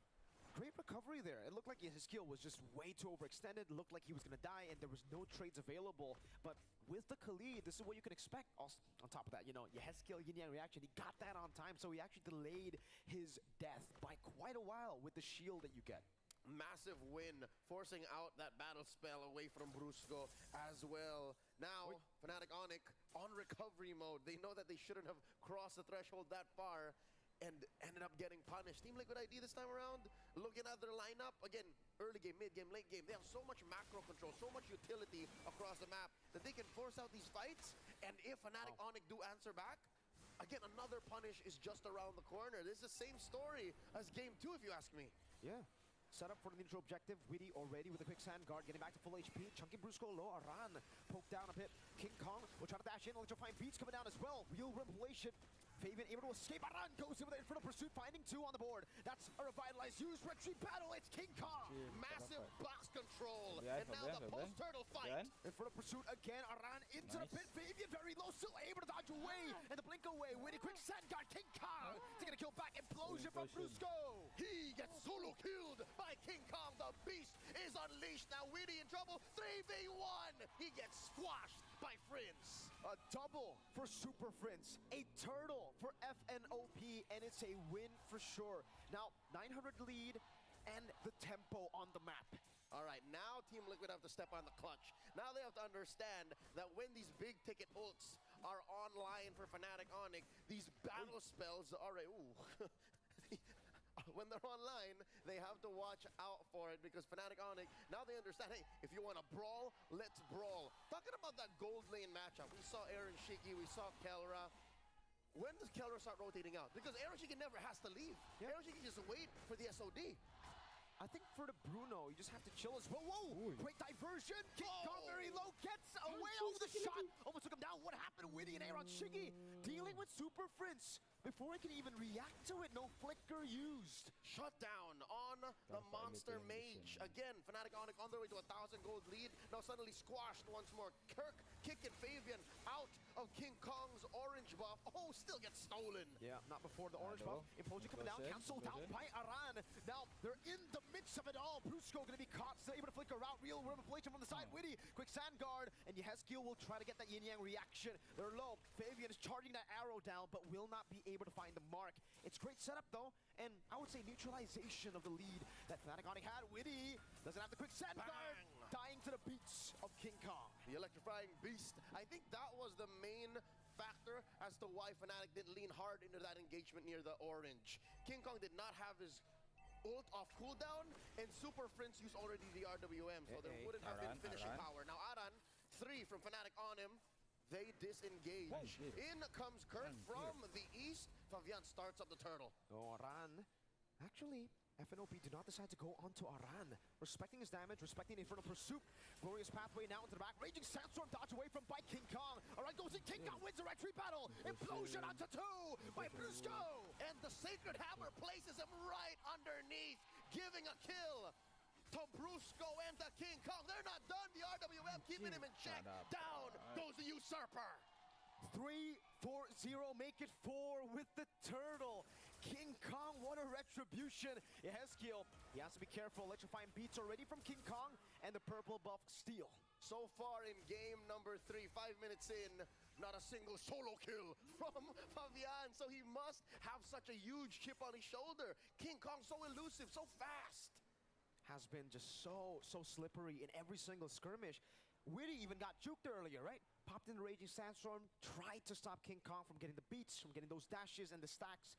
But somehow, some way, man, King Kong found a way, threaded the needle on some of those initiations, and then retreat on time. It takes a very specific kind of jungler to make those decisions, to say, we're going in, or give me a sec, Electrifying Beats hasn't been unlocked yet, it's on cooldown. Right now, Fabian has to make that kind of decision too. They have to play very defensively. He's lost a buff. And so far, Yehezkiel is going to be playing a key role here. Oh, King Kong checks on 2. Okay, King Kong still able to escape there. It's just 2 members, but again, just very elusive on this Joy. Yehezkiel has to work with Weedy, and oh wait, underneath the RWM! Yehezkiel sent away! That's a technical knockout, he has to recall! Purify from Yehezkiel. Baited out, 2-level lead, by the way, for Super Friends. Hello! Witty, oh, King Kong! Happy Feet dodges away from the Raging Sandstorm. Now Electrifying Beats over to 2. This is a 4v1, and King Kong is making close over to Fabian. Now Spear of Misery. Fabian, that was not a solo kill, but that was still a kill. We'll put one on the board for the Usurper, why not? The rest of the map, though, looking like Fnatic Onyx will trade up. That is the tier 1 up top, taken by the Filipino Savage, the gold standard. Will King Kong make it in time, though? TLID already poking the turtle. Okay. Turtle already started earlier. They know, though, that some of their resources, or a lot of their resources, have been burnt out by King Kong down below. So they got to calm it down a bit. Kelra, this is where he starts participating in the fight, and Witty is chunked low. That's my question answered a little late. 7 minutes. That's when Kelra starts rotating away after he pushes that tier 1 up top. Now, King Kong takes his purple, rotates down. Weedy jumps in. Okay. Raging Sandstorm traded with the Glorious Pathway. Aran getting poked again. Pops in regen earlier. Good arrow. Brusco with the implosion. Cancel out, but for the pursuit. The reaction. Aaron Shiggy now going onto it. Witty taken down. The Monster Mage swiping away, leading to 2 kills. TLID loses the turtle, loses Witty, loses Aran. Fabian running away. King Kong cannot get to him. The untouchable one pushes away. Kelra in the back line. Triple for Kelra. That's a hat trick on the Bruno. Super Friends canceling out the recall of Aaron Shiggy. Now he's caught in a sandwich, an FNOP sandwich. Kirk, Glorious Pathway doesn't purify, and Kirk gonna be taken down. Aaron able to recover from that crazy sandwich. He remains untouched, 1-0 in 2. Imagine the struggle that Aaron has to go through to be able to go from lane to lane, protect his jungler, protect that turret, and still get some farm on him currently. This Moscow, when Aaron Shiki, 3rd on the gold ranking, 6.1k up, not even built on his Trinity yet. Meanwhile, Kelra, just a little bits away from that Berserker's Fury. Okay, looking at the itemization here, Kelra 3-0-1. Yeah, you're right. This is a pretty big lead to have in the gold lane, especially with the Bruno. You're gonna hit that power spike, and power spike's pretty big. It's a big one with the Melfic gun. You saw how how he was able to siege down the turret tier 1 in the mid lane without minions, just shooting the balls. Yep. Key there is the Malefic gun. While we have it, while it's still here, make the most of it. Now look at the map. It's mostly blue. Fnatic Onyx, they'll play the way that they did in game 1. Conservatively, yet when they need to step on the clutch, get aggressive, they will. And that has been what's made Liquid ID's approach towards the mid-game all the more interesting, is because you want Aran to get in there, jump onto the back line. You want Weedy to catch Prince, to catch Kelra, but he's not seeing any of them. That's also Aaron picking up the item Power Spike. 3 items, the holy MM Trinity at the 9th minute mark. So Aaron actually hasn't died here, and he's doing a good job at actually just trading. He's staying up top after shooting the SOD. It might come back to bite him. We'll see how TLID play around this turtle, or Lord rather, here in the 9th minute of the game. Fnatic Onyx says it's time to dance as Kirk and Brusco control these key bushes, and that's the blitz from Fnatic. They decide that they'll trade it. Aaron Shiki was pushing top lane tier 2 all this while. Is that a worthy trade? I think it's the only trade that they can go for, right? Like, I don't think Aaron Liquid wanted to contest the Lord. That's all they could do. So all they could do was leave it and go for a tier 2 up top. At least they got something compared to if they contested up against a 4,000 gold lead Fnatic Onyx. I don't think it would have done them any good. King Kong stealing away the purple buff. Wishing Lantern for King Kong. Ooh, wants to start melting Aran and Weedy. We have seen King Kong go toe-to-toe against those two specifically, even in the early game. So now, he's a legit kill threat. He can actually catch him. He has kill, building the glowing wand here. That's his second item. I'll tell you now, if we're struggling to understand how Aaron will spike up, what about Yezkiel? He's literally just a utility mage right now. He is a diversion on a stick. It's all about the diversion, and I guess the Yin reactions, if you can find it. Kelra has the rose gold, dog. That's the Yin reaction, connecting on the Kelra and Kirk. The glorious pathway placed down there with the real world manipulation. Are gonna go for the siege right there. Witty, raging sandstorm onto 3. No one to follow it up. Witty, quick sand guard. Fabian walking up. That's a stun over to King Kong. Electrifying beast getting him high. Witty, very low, flickering back to safety, and the Lord gets the last swing. Fabian died. That was a fadeaway. Enough of a distraction, that chaos, commotion underneath the inhibitor allowed Fnatic Onyx to keep the Lord alive long enough to actually get the push. Oh, it's popped. Aaron Shiki as well, almost maybe 1 or 2 hits away from biting it. Sent home. Fnatic Onyx picking up the pace here. Look at this. Look at that. Balls in that turret. Oh, man. Kelra. Oh, wait. Aaron Shiki took it there. One more. Kelra needs one more hit. He bites it as he goes unstoppable. Witty tried to help him. Aaron, that was his first death. The bait on the bait. It's true. Maybe it's true. The only one who can touch the untouchable one is the Filipino savage. Kelra taking out Aaron Shiki from miles away. Now the only turret left in Liquid's base. That top lane inhibitor now cleaned up. Brusco, implosion! Over to Witty. The shove to King Kong.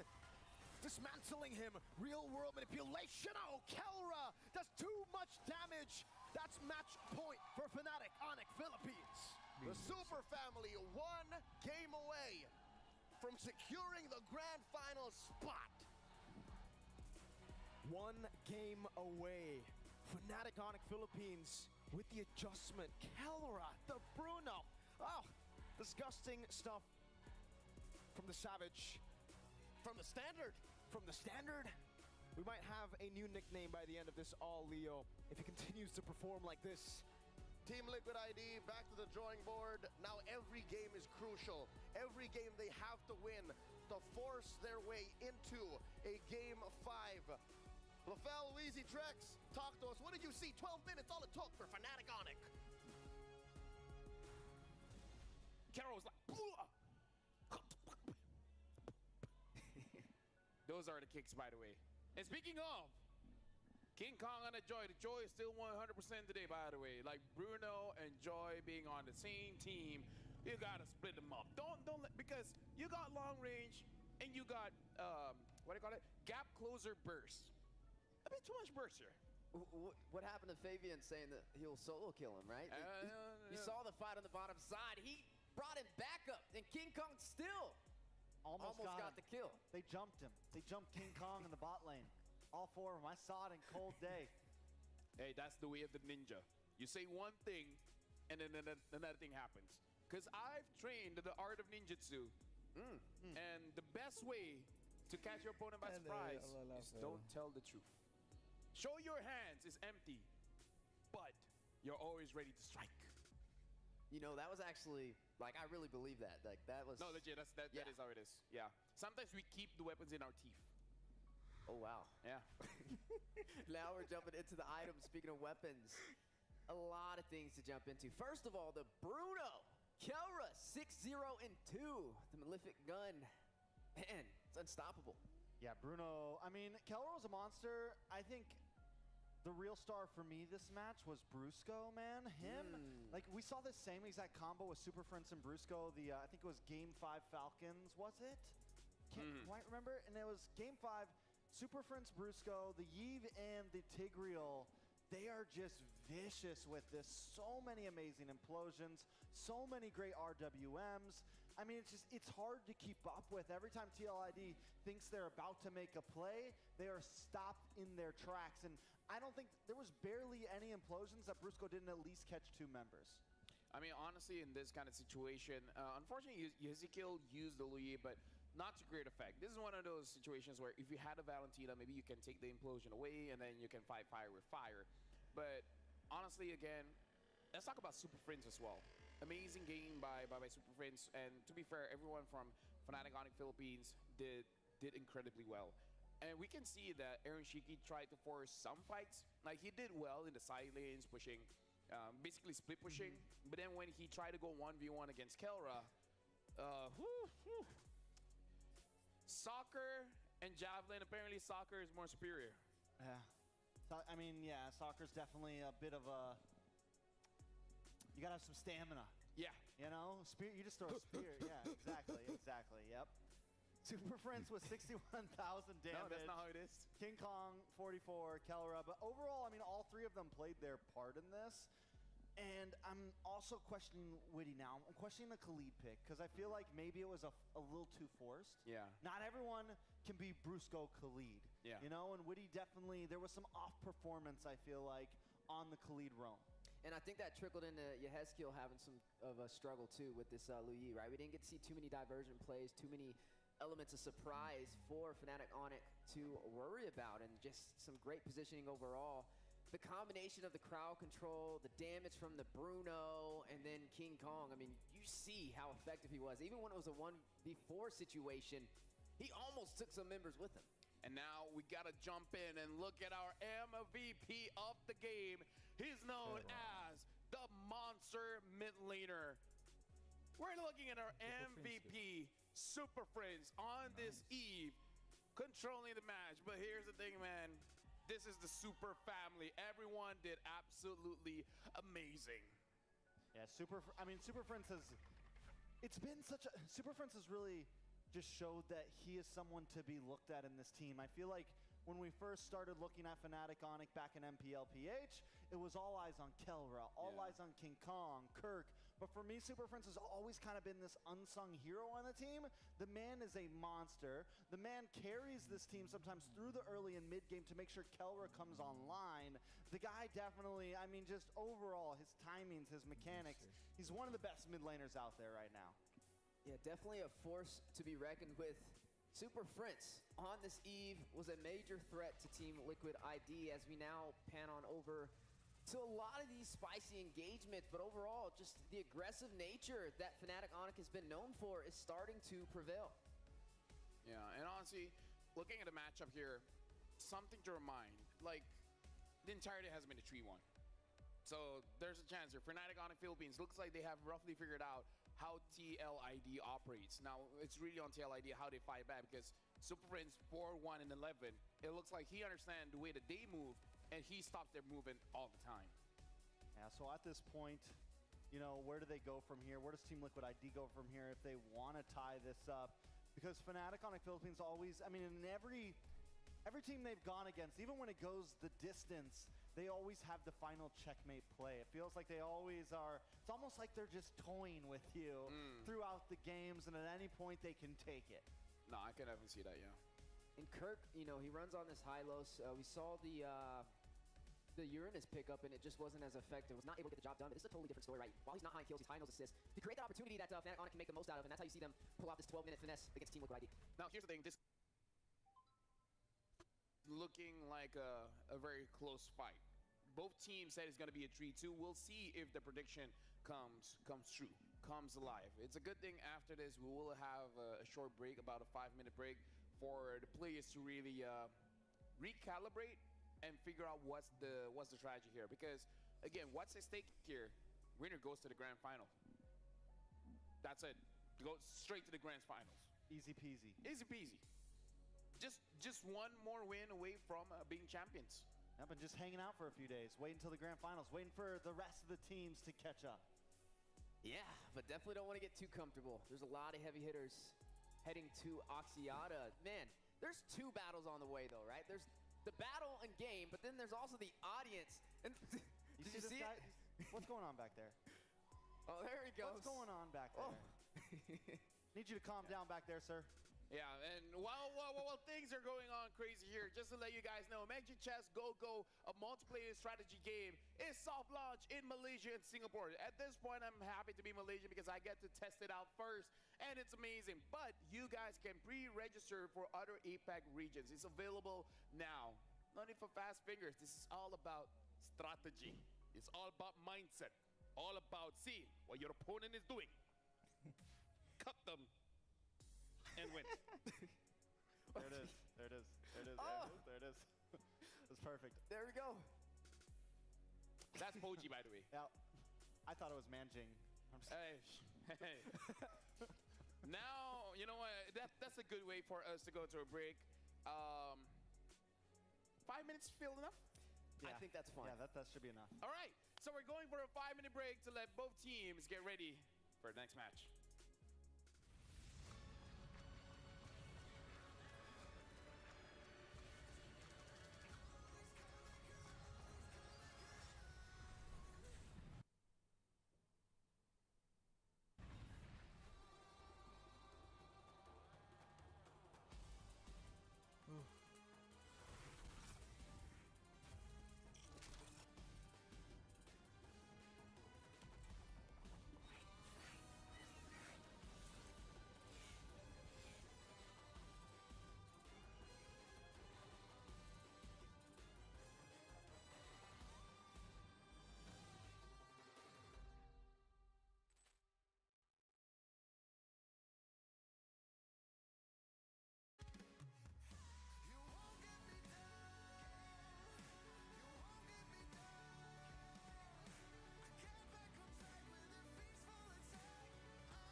just in case the people are like, wait, what's wrong with my audio? It's like, nah, it's just messing with you. Welcome back to the knockout stage.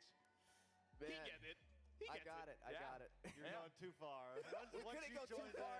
Once you joined in, that was... No, because like people are watching, right? So maybe they're like, wait, something wrong with my audio? And it's like, I gotcha. But then you get production a heart attack because then you make them think the mics are not working. Shout out to everyone watching, by the way. Yeah, speaking of watching, my name's Steph Weezy, but Akosi Dogi. That's Bronny James. Bronny James! It's T Bless, Bronny James, and LaFell. And yes, LaFell. that's me. Just LaFell. Just LaFell. You know what? Everyone has some kind of nickname. I've legit never had a nickname. You don't have one? It's just LaFell. You are enough. You don't need a nickname. Hey. Thank you. Appreciate that. Appreciate that. There you go. Anyways, we have a quote, dude, you know? You know who the quote's from? Who? Mr. Mr. Fabian. Let's see what he has to say for this matchup, the long road to success. Mr. Fabian here said, I first started my MLBB esports journey as a Tier 2 player in MDL. However, I couldn't even make it to the playoffs for 3 seasons. I even tried out for a national tournament, but failed to qualify. Despite the setbacks, I never gave up. I had already dedicated myself fully to the game, and I didn't want my efforts to go to waste. I hope to go further than where we are now. With the prize money, I wish I could buy a house for my parents. Big Sigma energy. I love the fact that, it's not just all about him, right? Get a little bit of money, take it back home, and it's been a long journey.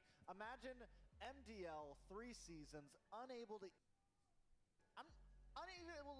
even make it to playoffs. Not even champion, but not even, that means what, you're not even getting top 6, right? At that point, it's like, maybe I should choose a different career choice, but it doesn't stop him. He keeps grinding, and now the kid's sitting on the world stage looking for a grand finals ticket. Started from the bottom. Now he's here. That's literally there. Right there. Literally there. Like sitting on a Secret Lab chair. You guys can too. Buy Secret Lab. Great sponsor. Amazing sponsor. Amazing for your back. Amazing for your butt. And your neck. And your neck. And your head. And your arms. And your honor. It's good for your honor. Pride. I like it. I like it too. I like you guys. So what are the odds that TLID tie this up, guys? I crunched the numbers. 38%. 38% chance. That they'll be able to do it? That they'll be able to do it. So not 38% chance that they will not make it. However much that is. 62. Well, it's up to them. Yep. To set that record straight, to find a way to even out the series, to find the equalizer. If not, we know what's on the line, right? A seat as a grand finalist. Yeah, I'm looking at a player head-to-head here between Brusco as well as Witty. In terms of the assists as well as average kill participation, Brusco is definitely higher. But damage taken per minute, Witty has been taking quite a lot of damage coming in from all different sources. And I kind of feel like it's because Brusco usually is a bit more aggressive, where he deals the damage instead of taking the damage. And Brusco's like, I'm going to catch you off guard, exactly. right? I'm going to wait in a bush, attack, and when I attack, we're taking y'all out. I'm not just sitting there like a sitting duck. So I think that's definitely more of Brusco's play style. Yeah. Witty's willing to take some shots for his team, He's willing to sit there and be like, I got you guys. I got you guys. I got you. It's the Bruiser up against the Wise, right? I guess their nicknames speak for that exactly when it comes to their play style. When you see Brusco, he's very explosive. He gets something that's going to find that opportunity with some heavy impact. And heavy impact is what they're going to need to be able to push through this series. And now we're jumping into the drafting phase, which if we look at what happens so far for today, there's the chance. The final draft of the day. The final draft of the knockout stage, because after this, it's all going to be on Alexander. Well, technically, that is the knockout stage. But you know what I mean. The last stage here in IOI. We've learned our lesson, boys. Joy and Bruno ban on the side of TLD. You said you got to split them up. They said, we're not even going to get a chance to split them up. We're banning them both right now. Suyo looks juicy right now. It does. Suyo does look real juicy right now. TLID has to pick that up front, I feel like. Yeah, I think the CEO will come out, but then that allows the Cho to go over to Brusco. We know he loves those Hilda. setup potentials. They pick up the Hilda instead. Interesting. I mean, it's strong. It's strong. It but is strong, but I don't know if I'm on board with it. You're not on board with it just yet. But what if they get Suyo either ways? If they get Suyo either ways, then Fnop whiffs in draft at that point. I feel like I if, mean, they if could use Fnop Alpha. doesn't, they could use Alpha. Yes, this is true. And I guess TLID could do what they did in game 1 and accidentally send their Hilda into the jungle in the first 2 minutes. They don't pick Suyo? Yep. Okay. Joe Eve. They get both. I mean, FNOP can pick up the Alpha and be like, hey, remember game number 1? Want to do that again? Oh, they pick up the... It's Oh. literally the same draft as... Oh, no, it's not. They have the Alpha this time. Exactly. So they it's learned their lesson. almost the same draft as game number 1 right now. So here's the thing, right? We don't really know. How's the interaction between the Alpha and the Suyo? Like, what's the percentages right now? I feel like we haven't seen enough Alpha, and he's still kind of this wild card pick. Well, we're about to see because right now the Alpha has been picked up against the Suyo. So Alpha won game number 1. Yeah. We'll see how King Kong plays this matchup. Maybe just don't invade jungle below 2 minutes, and then we're looking all good. Now it looks like we have the numbers here. That's it. We have the numbers. Just if only I can zoom. Suyo's up right now. Oh, Suyo's up? Yeah. Oh. 61% to 35 right now in terms of 8 the win matches to 5 matches for Suyo. We saw this matchup a lot as well in MSC. This was like the 2 junglers I remember in the grand finals, and it was very back and forth. Yeah, and it's going to be interesting to see how both of these play into it. I mean, I'm liking the way the draft looks for both sides so far. Brusco's definitely comfortable. He's got that show. We've seen just how well he can set up these initiations, but then you also get to see the Hilda on the other side. Aran should be the one to take that away from Witty. Well, I guess, yeah, because he has the Mathilda, so yeah, he will take that. So we are going to be looking at the gold lane matchups next. The Sicilian ban out over there from Fnop. That's interesting. Yeah, because I feel like just in case, right? Because Alpha, he can't do anything late. So if you have the mid laner as well as the gold laner to carry the late game, then the percentage for TLAD to win is quite high. But the thing is, it's Ezekiel. He doesn't need the Sicilian. He has the Xavier. I kind of like his Xavier a little bit more than the Novaria, if I'm going to be real. I don't think we got to see the Xavier, not in a while either, so it'd definitely be a fun one to watch. And looking at the gold lane matchups, what are we thinking? Maybe a Claude sneaks back in here for the side of TLID. Maybe a Natan for the survivability, especially when you have a dive-centric composition. A 1-1? Or a 1-1 would be a good one to see as well. We're talking about for TLID right here. I don't feel like the Claude gets value unless Fnop picks some tanky boys after this into this second phase. Like if we see something real bulky, yeah, the Claude's definitely got a lot of value. Outside of that, yeah, Moskov, Wanwan, something of that nature. Fnop decides to pick up the Wanwan for themselves. So now TLID on the gun. We do have Hylos open, but it's not really good anymore since the Wanwan's on the field. What do they go for here? Beatrix, just keep it simple. What? The Earthel. Oh, yeah, Irithal. Thank you, Berko. Thank you. Shout outs to Blue Fairy, by the way. In case you guys don't know, he's the Blue Fairy. Yeah, Oh, Mirko. yeah, you're Mirko's the Green Blue Fairy, right? I'm Green Fairy, correct. Got it. Yeah. I'm White Fairy. Irithel is a good pick. Irithel and Farsa. I'm just going to say I feel like those are good picks. Irithel Farza, I like Yep, it. You want to match range with range and add some peel with this Irithel as well. I think those would be some excellent pickups to wrap up the draft for the side of TLID. Definitely would be a wise decision. Cho should be the roam, so Hylos, Trex kind of mentioned it, could be a possible pickup here. The Gatot could still be picked up as well for the dive potential. Yeah, like it all. I mean, at this point, TLID, the Aerothel's a great counter to the Wanwan. I really like TLID draft. The Aerothel and the Matilda also work very well together. You pair that up with Hilda, who can kind of hold the front line instead, and you can use this Matilda as more of a backline getaway plan. It kind of sits behind, it's going to kind of sit behind Aaron Shiki and make sure that he's always in a safe position on the map. There's a lot of mobility for TLID right now, right? You have the Mathilda, the Guiding Wind, you have Alpha, the Spear of Alpha, you have the pill from this Iridel as well. The wings by wings, Wings for by the wings, Pharsa, and you have like it's Hilda. literally the whole, all 5 of these members have a lot of speed on the map. For honor, Tigreal has been picked up. Kind of like Tiggy. TLID's draft, but we'll see how FNOP works it out. Hey, Mirko, you want more energy? Smell this. This will give you more energy. Yeah, it's good, right? Yeah, there you go. We're throwing it over to the casters. And we are receiving from LaFell, who gave undisclosed amount Energy. of energy to Mirko, who's ready to cast what could probably be the final game of this series. Match point for Fnatic Onyx Philippines. Team Liquid ID drafting out of their minds. Ooh. Iridel pick was amazing. The Pharsa is a double down to counter the 1-1. Those are literally the 2 counters to 1-1. Range, burst as well. 3, and movement, mobility. They've got it all here. The Hilda pick, forcing out the Suyo after picking up the Alpha as well. Really good stuff. And look at the respect for the Bruiser. 3 purifies. Oh yeah. On those 3 aforementioned heroes, they've had it with his Tigreal. Going into game number 4. Could be the final one in the upper bracket finals between Fnatic Onyx Philippines and Team Liquid Indonesia.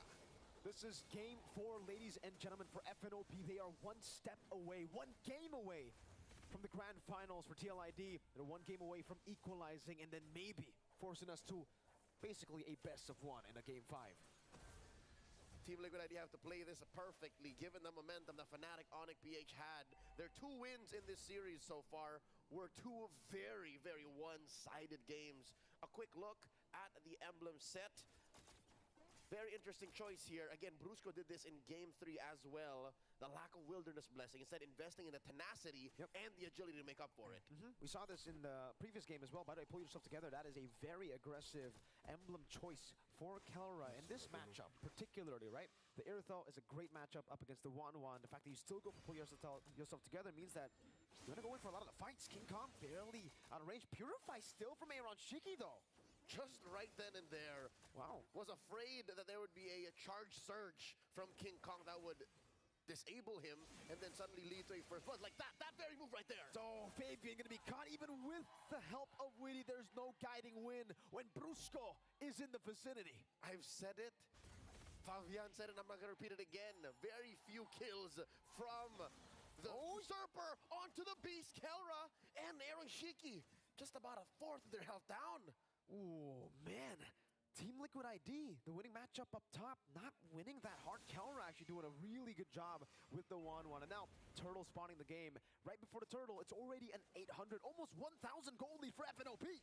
And they are starting it up. Look at the pushback. Look at the start. Kirk goes over to Zikundo. Way the Dragon's still able to connect right there to shove as well. Good retry from King Kong. Fabian is down. The RWM coming down. Aran will be taken out, and that is an all-out win for FNOP. Kirk gets away with but an atom of health, and nothing surrendered over to Fnatic Onyx. They get so much out of 2,000 gold ahead in 2 minutes. This is looking like game 1 all over again, Leo. This is looking like FNOP have gotten that control. The momentum they got from the previous game has translated instantly to this one. Squeaky clean. As perfect of a game as it gets so far. Luckily, King Kong hasn't crossed over, started stealing these buffs. So, is this a clear sign for Fabian to just stay to his side of the map? Or are they going to stop crossing the river here?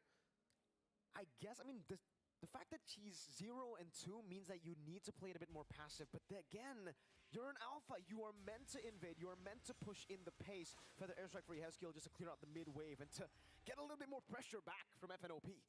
I don't know, maybe these are signs of desperation already. The amount of, oh no, Fabian caught out again! Wait, Kirk actually got canceled out. Aran walking forward as well. Kirk gonna be very low. That's a good shove over. Aran chasing an implosion over. Witty circling Eagle, driving by and taking Kirk down. Team Liquid ID finally on the board, but they get Kirk. The wise and the wise men tag teaming in mid, punishing Kirk. He got away with it last time. Not now, not here. Down to about 1,000 and change, the lead for Fnatic Onyx PH. The fact that that winning lane up top, what we set up earlier, isn't looking so good, means Fnatic Onyx can keep up the pressure, continue the same pattern they did for the first turtle, into the second, spawning in 10 seconds. 2-level lead, by the way, for King Kong. Doesn't get the arrow shot down. Fabian's in the bush. Goes in on the Brusco with the Spear of Alpha. Gets shoved back in. Circling Eagle. Flickering out, feather airstrike, catching Brusco. Good snipe down. King Kong walks in. Fabian, oh! Aran's here too! King Kong taken down. In the back, Kirk with the flicker. Jeet Kune Do over to Fabian. Weighted Dragon only onto Aran. The guiding wind gets him out. Super Prince comes in. He's swiping blindly. Fabian gets away with it. Kirk is gonna fall. Prince as well. Kirk is still alive. He's able to get enough dashes to survive, get some shields up. Yeskiel looking to finish the job. Uh-oh, Kelra, weakness points. Oh, guiding wind gets him out now. Aran's on him. Wants to go in, could shove in an implosion to disengage. Circling Eagle coming down. Aran will be punished for overextending. But Team Liquid ID erase the 2,000 gold lead that FNOP had. We are at equal footing now. 4-4, a turtle apiece. Fnatic, Onyx, keeping up the pressure. Caught them in the behind, caught them lacking. Shades of that punish onto Fabian earlier, onto King Kong this time around. It's very rare that you catch King Kong like that. Very. King Kong wanted to go for the kill. The guiding win, I just have to say, the Mathilda has been the reason they've been able to actually, run around these team fights. Fabian too. He got the War Axe, I think, right before the team fight. So additional sustain to stay alive. So now, for all the Cavaliers watching, key for Team Liquid ID is to, I guess, you saw it in the fight, accept the fact that you are almost likely 80-90% going to fight inside the rule manipulation. If you can do that and dash around, then you'll be fine. Kirk here, about to get smashed. Very slow. It's going to be the tank of Fabian with a slash, taking him down. Meanwhile, up top, that's an implosion. Feather airstrike coming down with the crossbow tang. Translated over to revitalize, keeps him alive. But in the back, it is a kill onto Yeskiel. Super Friends with the flicker and the RWM reading Aaron Shiki's position. Fabian with a turret down below. Aran going into the bush, getting out, and now Kelra goes over to chase King Kong. So Sever, Super Friends picks up the double. Serving it up to the Monster Mage, leading to massive wins. Fnatic Onyx now going to convert straight into a turret.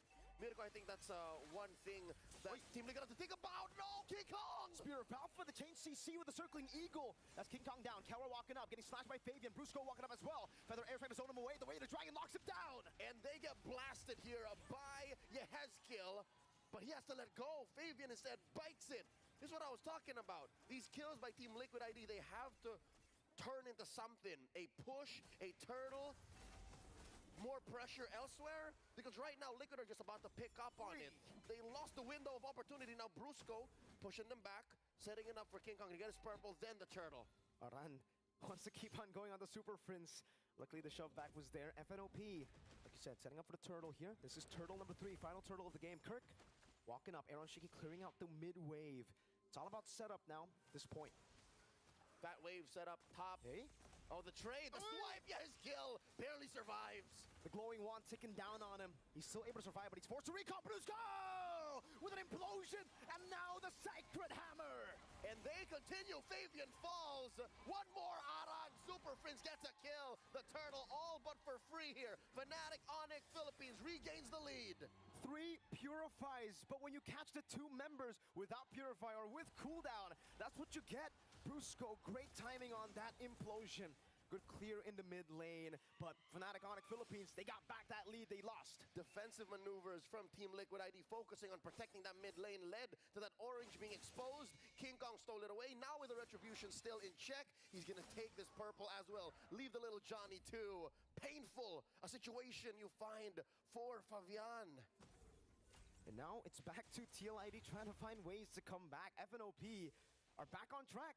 They lost it a bit in the mid-game, but now, well, actually, we've only just entered the mid-game. It was constant swings in the early game. Another implosion from Brusco. Sacred Hammer over. King Kong trying to go for the snipe. Now, Way the Dragon. Fabian is so far off. King Kong with the execute on that. So Sabakaric jumps in with the Jeet Kune Do. One more goes. Aran is popped here.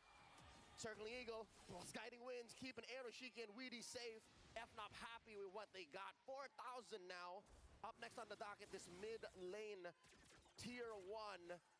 This puts Keller at, but what, 1,500 gold ahead of Aaron Shiki. But Aaron is keeping up. Aaron is at least still after these engagements. The post farm is still good. Weedy gets checked here. Uh-oh, Aaron was brought into it. Luckily, Yeskiel got the feather airstrike in time. That could have been real bad. Synchronized the bush check. Team Liquid ID, they're playing with fire. I would not do that, especially if you were down about 5,000 gold. Kirk, so far, so good. Able to bait out ults, able to bait out battle spells. But all it's doing is set up for Brusco. Brusco is the same monster that he was in game number 3. The Bruiser, despite all of these purifies. You mentioned, if they can time it out, the raw damage from Kelra, the raw damage from King Kong at this point, who has built up, what? A Trinity, oh my God, Yikes. already the BOD! Yeah, King Kong taking full control of Fabian's jungle, 3 levels ahead on the Lord, 5,000 gold lead. This is uncontestable for Team Liquid ID. They need to find some trades on the map. They can't, maybe a tier 1, that's all they get. Fnatic Onyx Philippines putting the Lord on lock. Not even 10 minutes into game number 4. Match point, once again, ladies and gentlemen, just the tier 2 standing. This one in the bottom barely. And this is some good work that Weedy and Aaron have done. Like, again, this was key all throughout. Controlling your waves and assisting your gold laner in catching up.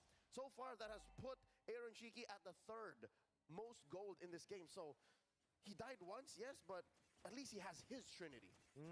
And again, taking a look at the items, it does look like King Kong is going for a Melphic Roar. Just wants to go full damage. Your cooldown boots too, so it's full damage. Melphic Gun, meanwhile, by Kelra, is going to have a bit more range to play with. And he is 1,000 gold ahead of his lane counter.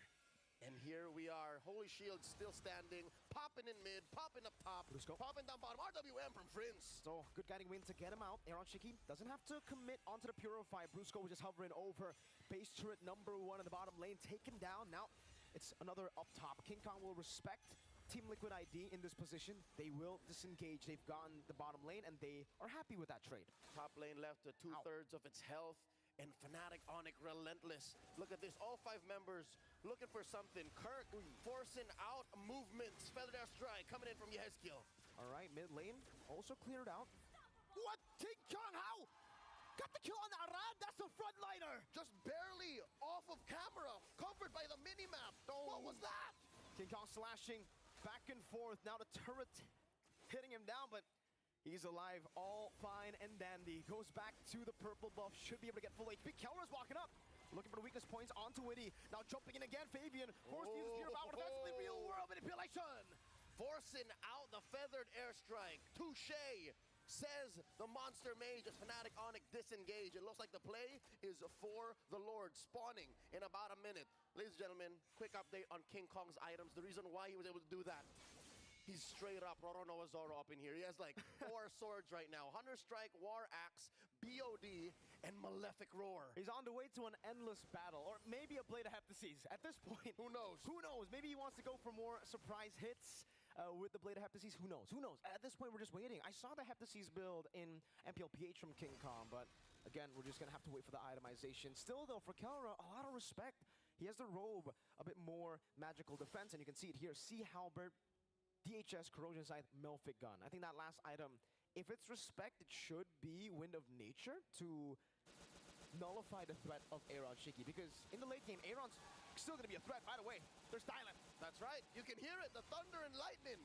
They are just a few moments away from locking in to that best of 7 in Axiara. Locking in to this Lord take here. Not even a thought of contesting Team Liquid ID. Check it out, ladies and gentlemen. Before the items went away, Yehezkiel is currently struggling. He is broke. He has just 2 items. Glowing Wand and Blood Wings. That's all he can get. So that's why Kelra here, he only really built half of the defense item. Because that's all he needs. That's true. It's just really hard right now for Yehezkiel to actually get the gold in, right?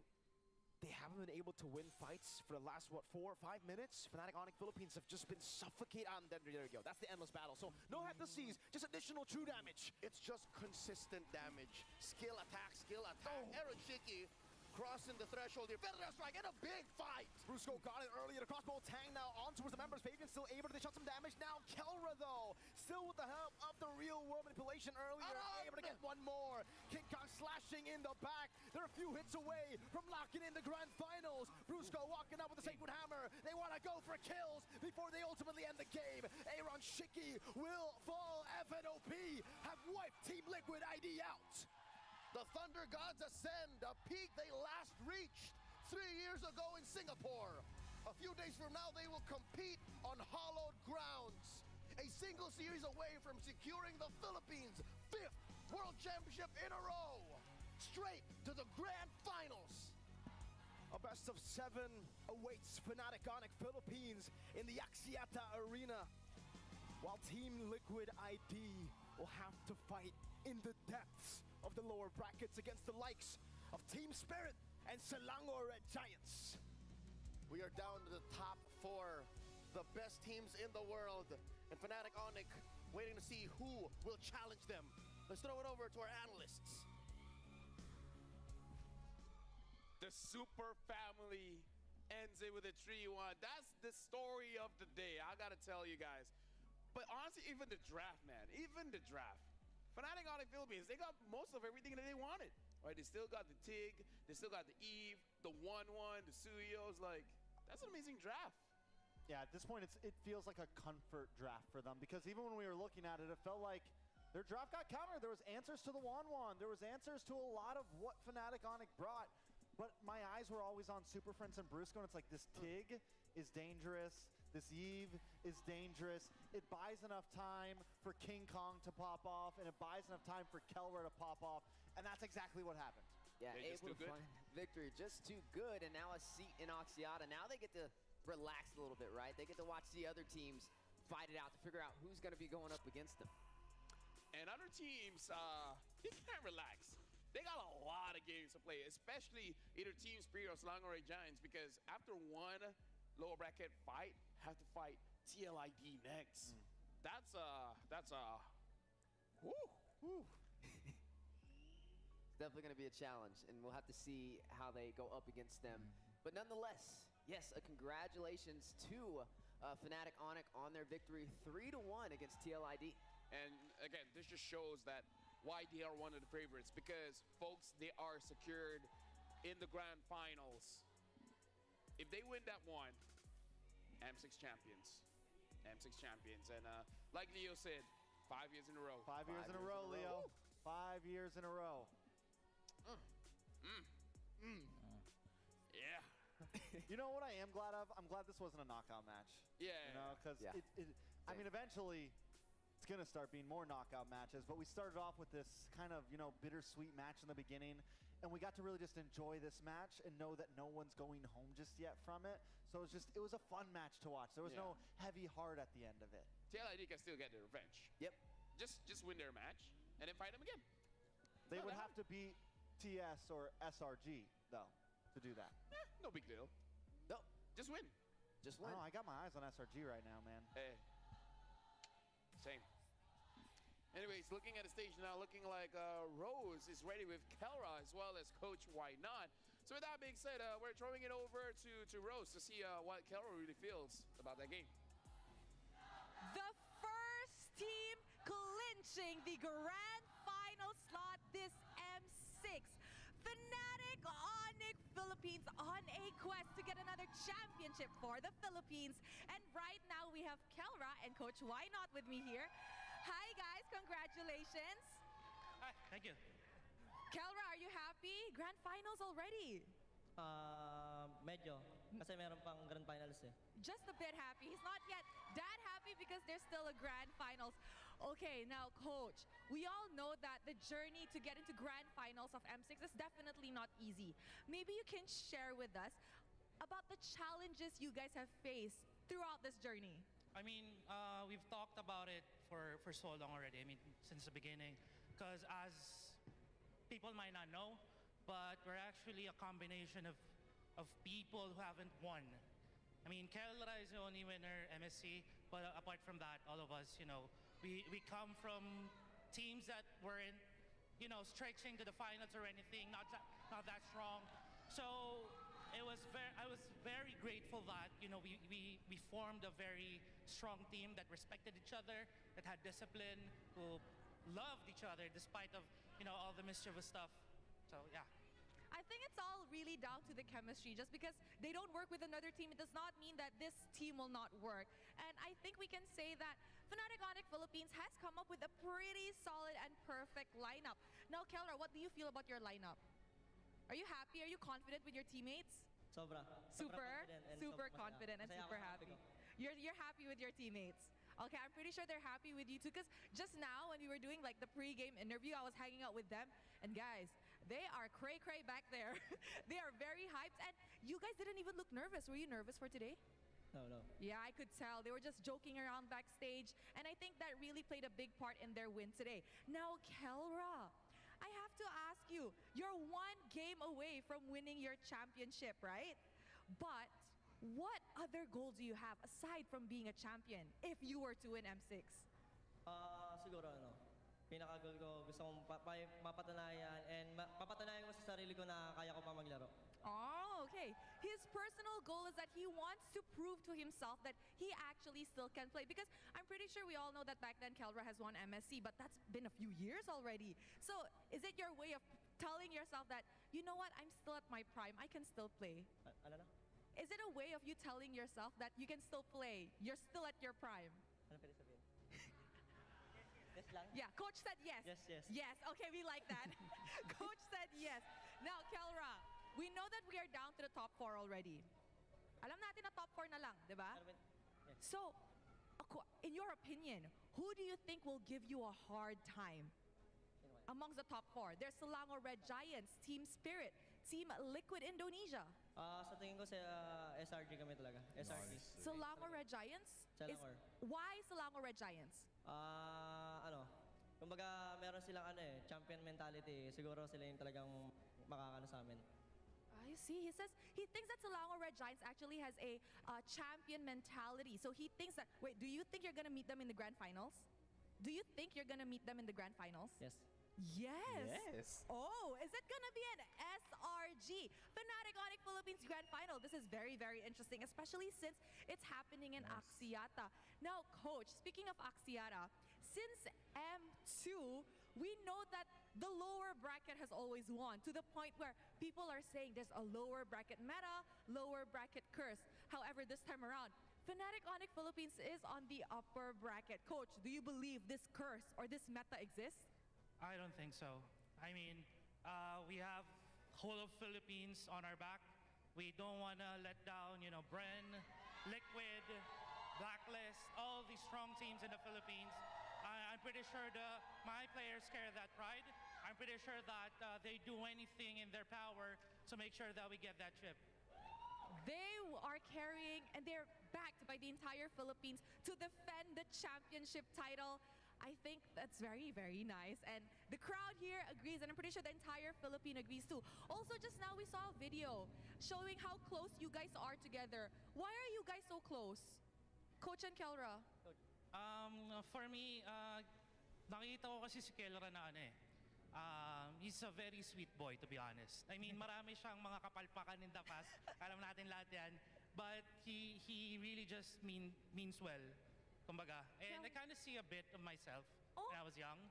A lot of failures? Yeah. I wasn't the best person when I was young. Siguro yun ang dahilan bakit ako coach. And siguro talagang attracted lang ako sa kanya. And ang laki ng impact din kasi ni Kelra sa buhay ko . Oh my God, this is so heartwarming. He says that he sees Kelra in him when he was younger. And he even said that the reason why he believes in Kelra so much is because as much as Kelra has messed up a lot and failed a lot in the past, he's still here. Kelra, what do you have to say to that? Are you gonna cry? Coach is being so sweet right now. I love you. Ayun lang. Do you want to hug him? Hug daw agad. Lagi naman kami nagyayakapan. Oh, you guys always hug each other? I think this is like another father and son duo, you know? We love that. The crowd, do you guys like it? Okay, now, since you guys have already secured grand finals, what does this victory mean to you and who do you dedicate this victory to? Let's start with Kelra. Kanino mo dinidedicate yung panalo na to? Of course sa pamilya ko and sa mga teammate ko and sa lahat ng mga naniniwala sa amin. He dedicates this win to his family, his teammate, and to everybody that believes in him. Coach? Yeah, actually, ito yung pinakamagandang regalo na nabigay sa akin ni Kelra. Pinakilala niya sa akin yung girlfriend ko, yung partner ko, si Dorothy. So, ako sa kanya ako talaga dinededicate sa mga kids namin. And alam mo, hopefully magkaroon pa. And syempre, apart from her, kay God, and sa lahat ng mga Pilipino nandito, lahat ng mga Sonics, lahat ng mga Rora, lahat ng fans ng MPL Philippines, gagawin namin lahat ng makakaya namin para makuha yung champion. Aw, that's so heartwarming. So apparently, okay, you know what? I now know why Coach loves Kelra so much. It's because Coach met his girlfriend through Kelra. That is very cute and that is very sweet. Also, Coach dedicates this win to his girlfriend, his kids, and his future kids, apparently, he said. To everybody who are supporting the Filipinos, the Sonics, the Aurora fans who has come all the way from all over the world to support Fnatic Onyx Philippines. They are very thankful for you guys. And you know what? Congratulations. I'm pretty sure everybody's super happy that you guys have just got the first slot to Grand Finals. Congratulations to Kelra and to Coach Why Not. We will see you guys at Axiata Arena on the Grand Finals. Thank you very much. And with that, let's throw it back to the panel to break down this game up against Team Liquid Indonesia. Nice. They're happy, but not fully happy just yet because they still have the Grand Finals. Shout out SRG there. It can be Kelra bless or Kelra curse. We'll see how it goes in just a few days. Yeah, I mean, we're definitely getting closer and closer to Axiata, and now they get to take a chance to sit back and relax, but there's still some other teams that have to fight for that Grand Finals position. But overall, congratulations to Fnatic Onyx. Yeah, now taking a look at these items, I mean, King Kong just came online, full damage, no item toss, I mean, no item juggling at the end there.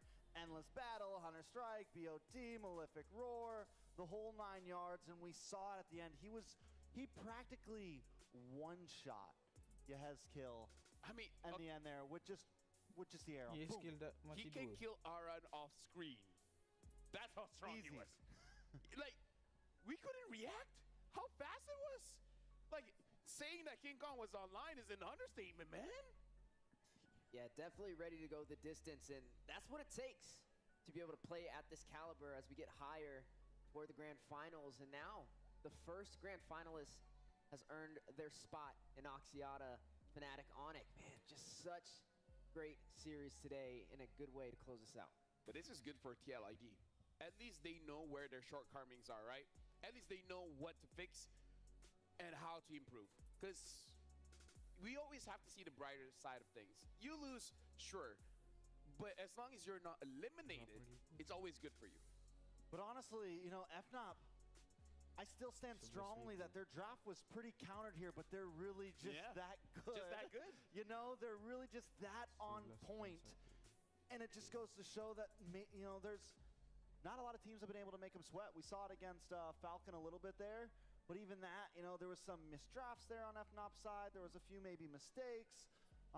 Whatever team ends up against Fnop needs to not just be prepared for draft, but be prepared to win games even if your draft is a little weaker. And now let's look at the MVP of the game. And here's the thing, if you can kill a Hilda off screen, you're gonna be the MVP. We're looking at the king of the jungle. It's King Kong on that Suyo.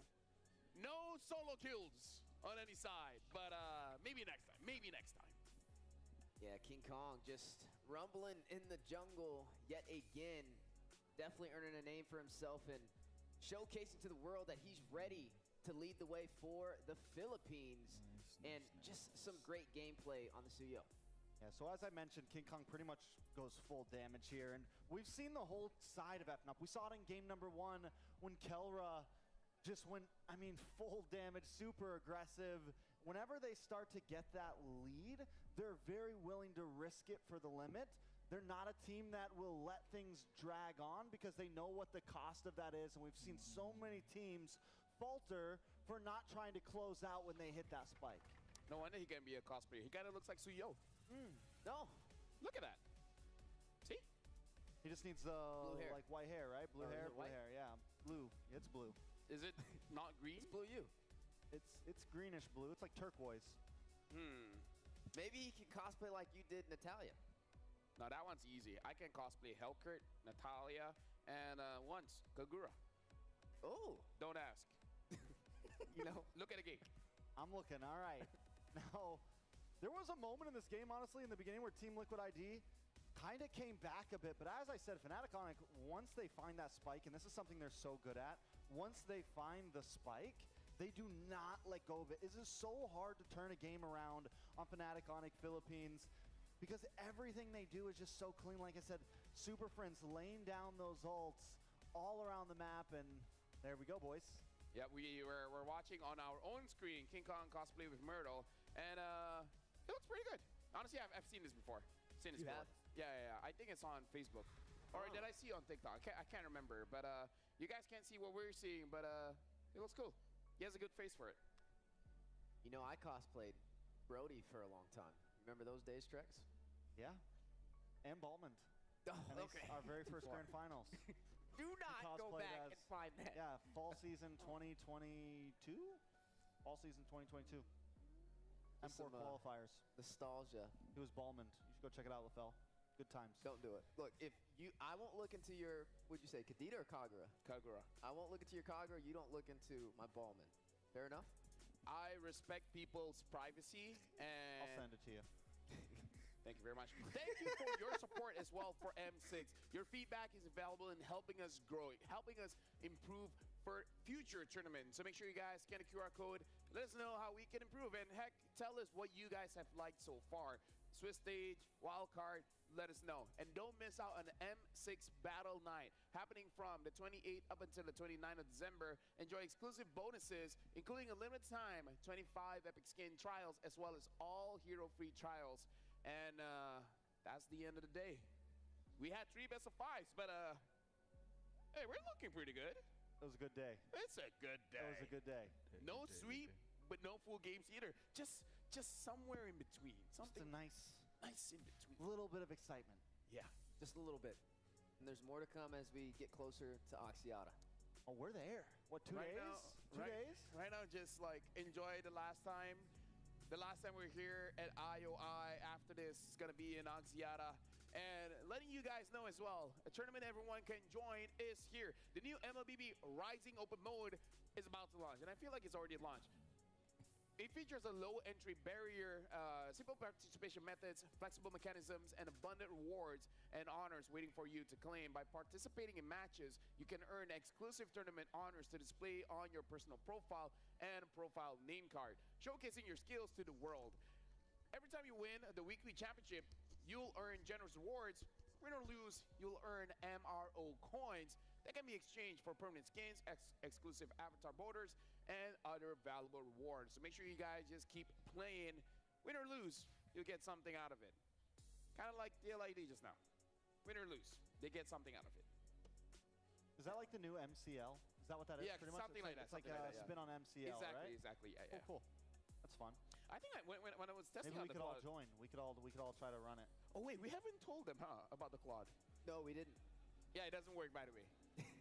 Now let's look at the bracket to solidify what has happened throughout today and what are the consequences of TLID losing the match against Fnatic Onic Philippines. So the one that you guys really have to focus on is lower bracket, Selangor Giants against Team Spirit. Best of 5. It's going to be a banger. Winner fights TLID on the very same day. It's going to be a banger. Gonna be a banger. A lot of stamina has to be used, either SRG or Team Spirit. So TLID has a little bit of an advantage there, especially because they get to watch the game. Imagine if it goes all 5 games. No matter who they go up against, they would know what they're about. Yeah, imagine having to play 10 games in a day. Ooh. Yeah, now let's look at the schedule. SRG going up against Team Spirit, and TLID is just waiting. They're just looking at you having that best of 5. And it's like, hey, after this, if you lose, good news, you get to rest. If you win, bad news, you're going up against me. Oh, that's a stinger. Yeah, And definitely that is- no biter. So who do you got? SRG versus Team Spirit. Nail biter. Huh? For me? Yeah. SRG, baby. Same, fam. SRG. Speaking of which, let's look at the Kadia play of the day. I still feel like innocent. It's got it. I mean, we have a lot of plays for today. Make sure be that. I mean, I know there was at least 19 good plays in that singular game. Yeah, 19 good plays All right, indeed. yeah, it's this one. Oh, here it goes. So, Arkiyoshi try to initiate a fight. The moment Skylar goes in, it's like, bit of a GG there. Wait Yeah, for there he it. goes. Wait for the punish. Humes as well, who sets this up. Sekai's goes in, Cram gets a knock-up, and then a double knock-up from Humes. Here comes the dominoes. I mean, like, it's crazy. The fact that Innocent had to purify, honestly, that's the reason why we had this turnaround. Because E-Dog locked onto Innocent, and then Skylar's like, oh, you got him? I'm going to kill him. And it's like, wait, he's not here. And then just bam, bam, bam, bam. Came out like John Wick. Bang. Bang. That was the game where he broke the record too, right? Yep. That's why I said kills. 19. That's why I said there would be 19 highlights in that game. Took it right away from Skylar. Well, no, I'm going to be like Cram and start wearing my shoes. Well, thank you guys so much for watching. We really do appreciate it. It's been a wonderful day. Joined with Ronnie James, LaFell, and Trex. We'll see you guys at Axiata Arena. There's going to be a small break. Until then, join us soon. Bye-bye.